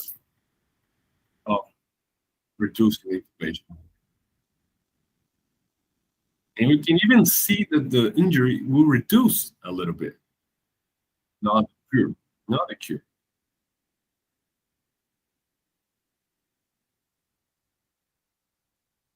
But it was a cure. It's just the reduced inflammation. The mass that was created, the endometrial cells that are there, are not gone.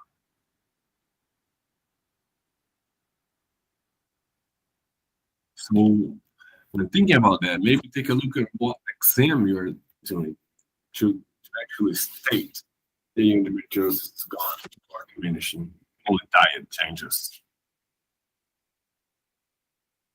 Lillian asks you, do you ever see endometriosis injury be gone, disappear because of behavior changes and diet changes?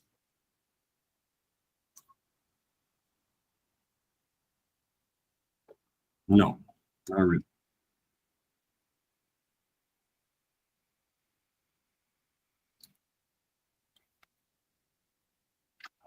This does not happen.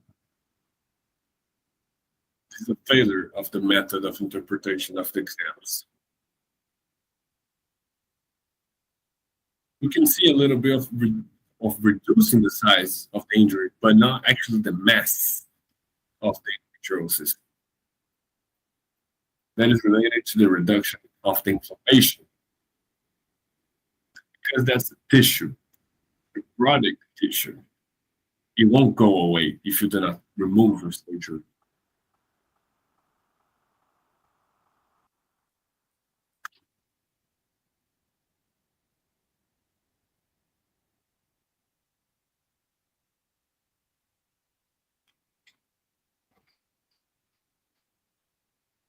It's important for me to say we gotta align our expectations.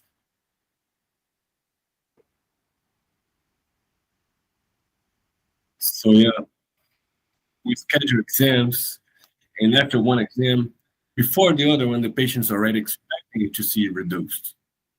But it's not like that it works. We are not doing exam to see reduce size or it disappear. We're doing it for control.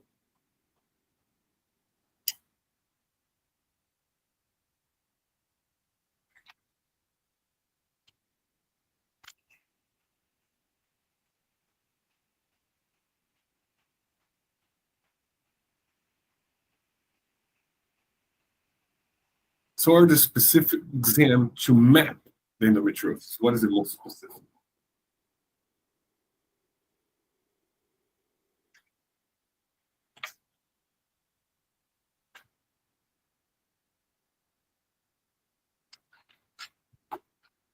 So we have two main exams: the transvaginal ultrasound and the MRI. But a specific MRI with protocol for endometriosis. MRI is not MRI, okay? Different MRIs. MRI is a picture of what's happening inside of you guys. So we need a specialist to evaluate that picture with you to reach a complete diagnosis, okay? So ultrasound, transvaginal ultrasound, and the MRI.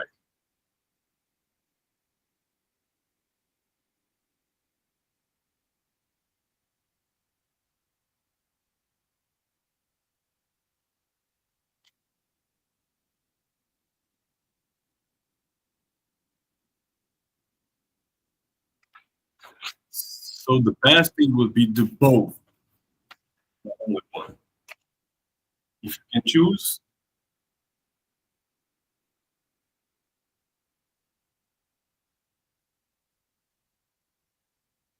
you need the specific protocol for both. MRI and the transvaginal exam. You have a specific angle, you have a specialist, you need to take Buscopan, and the doctor has to be a specialist about this disease. And now in the last few minutes, we're here present in our event.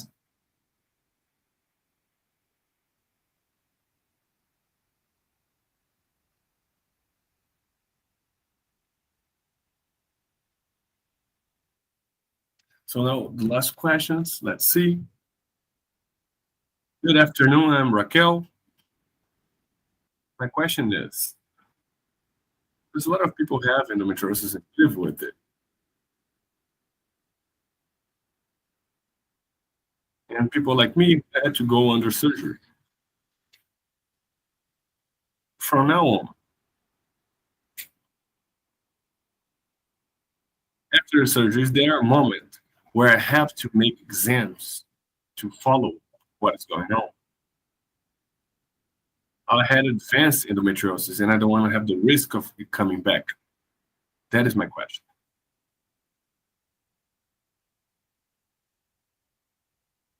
That was one of the discussions that we had yesterday at the EndoTalks Pro for doctors we received yesterday.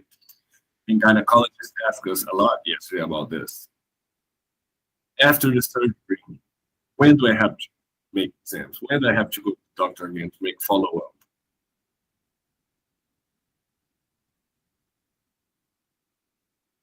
So when to ask, how often to ask for exams.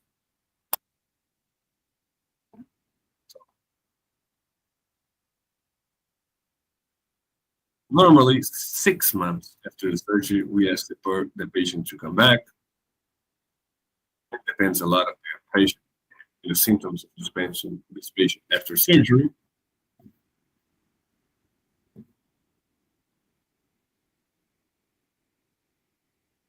With 6 months, we have a very good notion of how this patient effectiveness.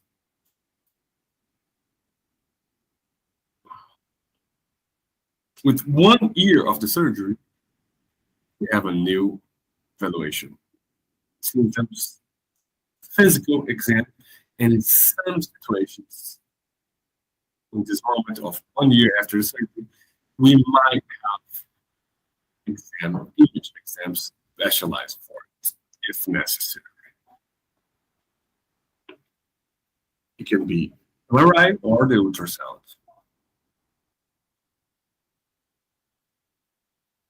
The follow-ups are normally clinic or symptoms and the physical examination.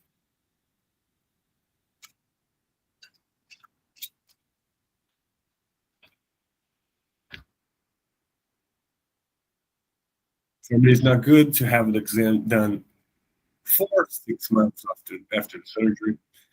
It will bring a lot of confusion. You show things that will be hard to interpret.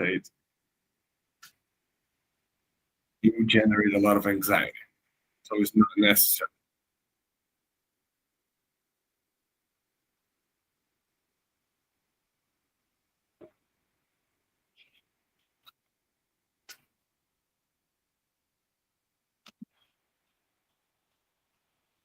So after the surgery, what is the main thing is how is the patient feeling?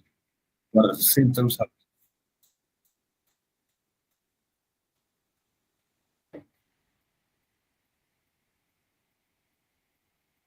So good to receive post-surgery patients. We love to receive them.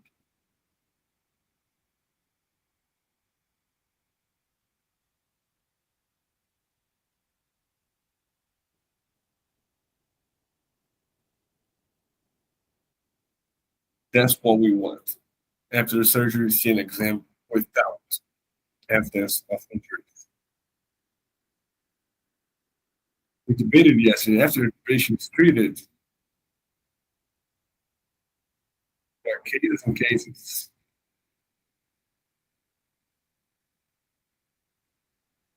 It's so rare to see a receiving injury. It's normally to come back. And if it does come back, it doesn't come back with all the defense grade it was before.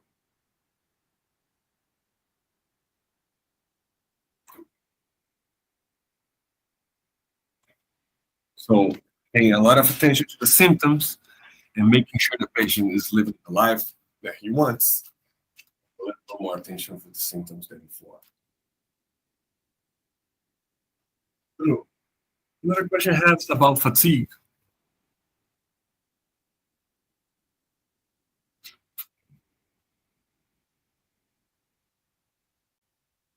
How do I deal with the fatigue as a symptom of endometriosis?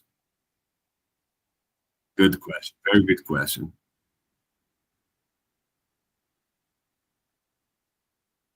I can answer. It's a very good question. If fatigue is considered one of the symptoms of endometriosis. Fatigue is even when you're sleeping well, even you're resting well, you still feel tired. Lack of motivation and lack of readiness.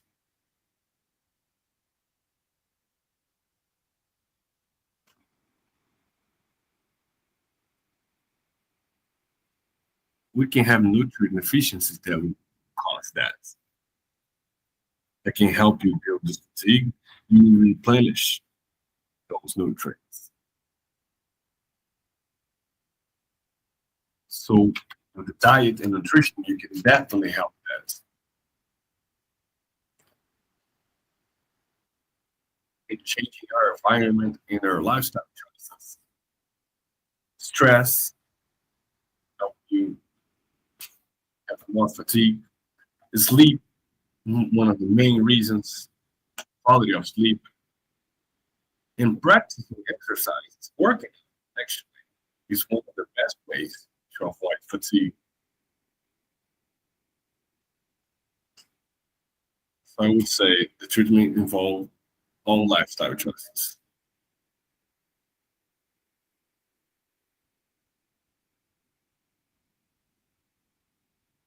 For me, a few points. First, lifestyle choices. What is your main trigger for fatigue? Food, sleep is very individualized.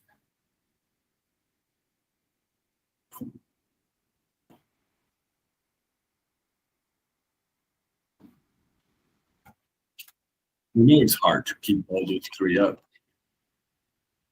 But for me, the first thing is to identify what causes your fatigue.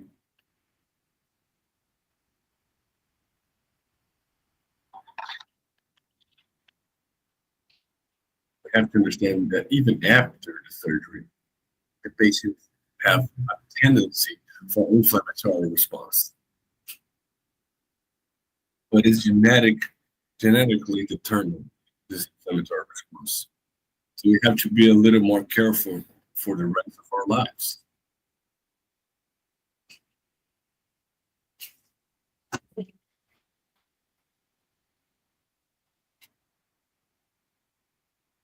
So everyone gets tired when they have pain.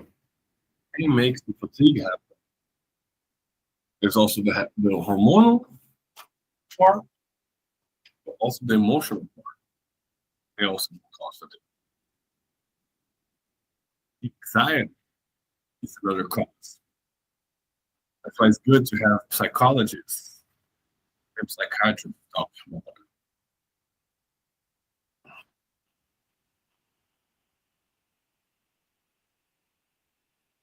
Thyroid issues can be looked at. So that's where I would come from to analyze that.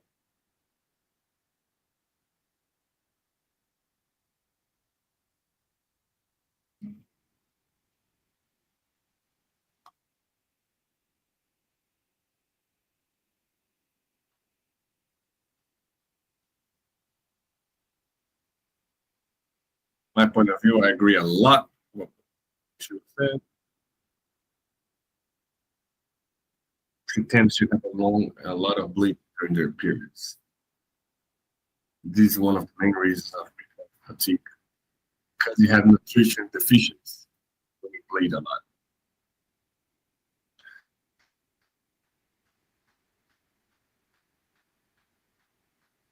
So chronic pain, we know it causes a rise in cortisol.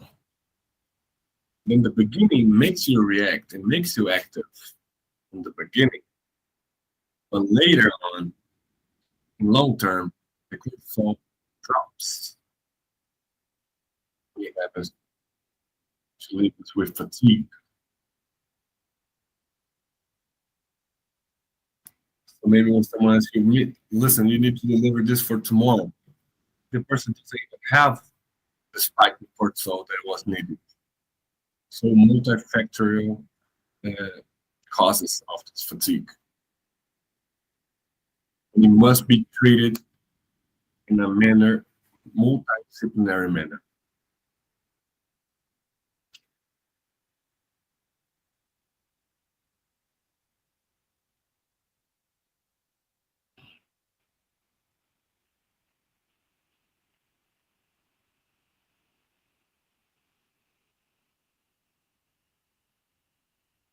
So we have a YouTube channel for you guys, EndoTalks channel. And from this channel, we try to answer all the answers as long after those following weeks.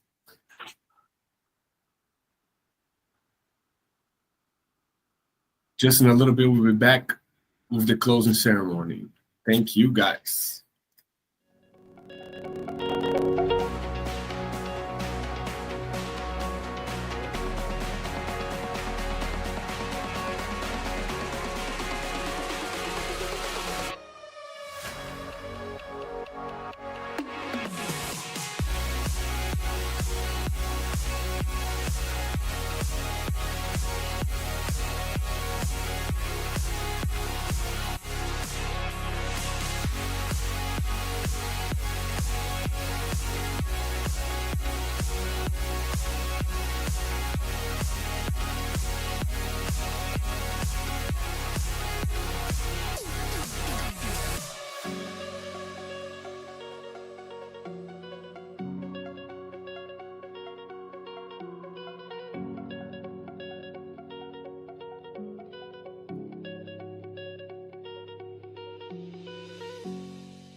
So you're here at the end of one or end of talk. I'm just going to remind of the meaning of the word cure.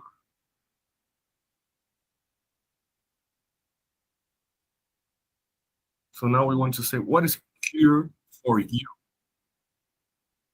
What is health for you?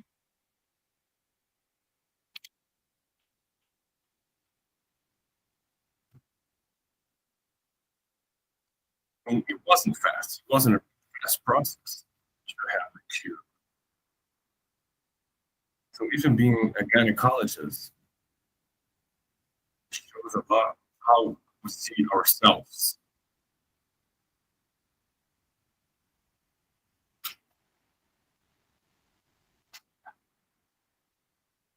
We seem to think that all the symptoms are part of our life. We see those as symptoms of a disease.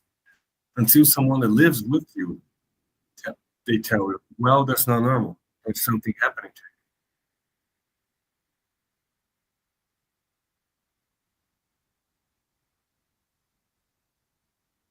you. My colleagues in work would see me taking a lot of medicines or having a lot of pain before surgeries. A lot of people around me had to tell me what's going on. A lot of people had to tell me that was not okay. There was something going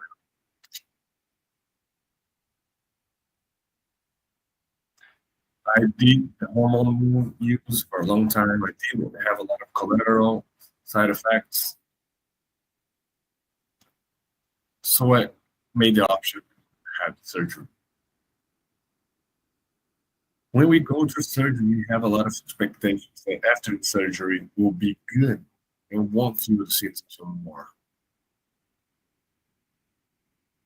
I really thought after 2 days I would be cured.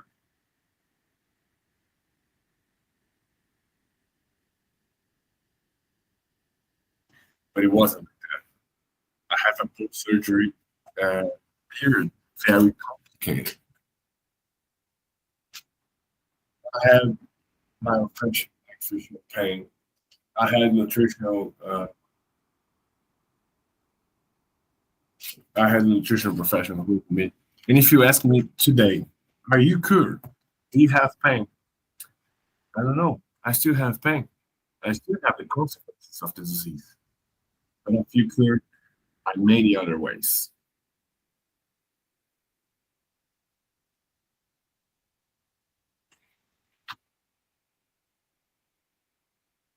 I cure myself really when I allow to be vulnerable. I would see myself lying down in the surgery, in the surgical room, and would get a lot of anxiety. So letting go of this control was a cure for me, very important.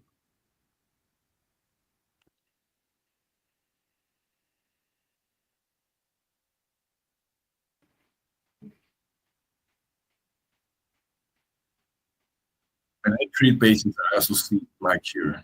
When I treat patients and cure those patients, I see the cure. That's all part of also my part of that process. I feel cured and I'm able to be here right here. I'm sure I'm getting emotional. Also my birthday today. So I feel cured when I see this happen.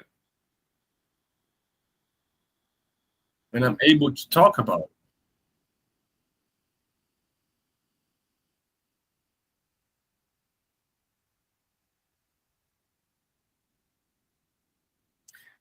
Also when we do not like that advice. For me as a woman, it was so hard. So I feel good when I like my own body, when I start liking it and loving it.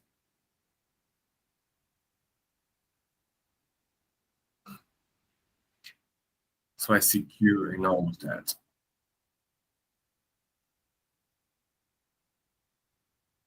When you decide to undergo treatment, any kind of treatment, the cure might not come the way that you're expecting it to come.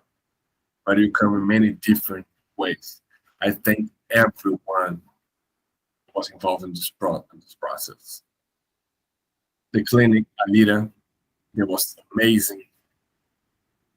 All our supporters.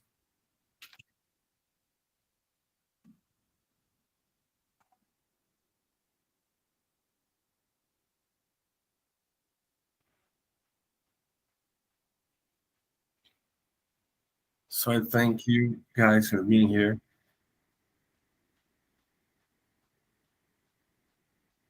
And I made sure that everyone here was connected to something about endometrial system.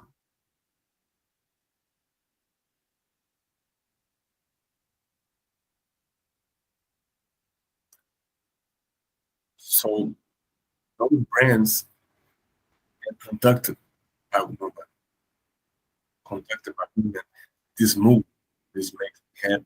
So thank you. Thank you for my family. Thanks for my husband.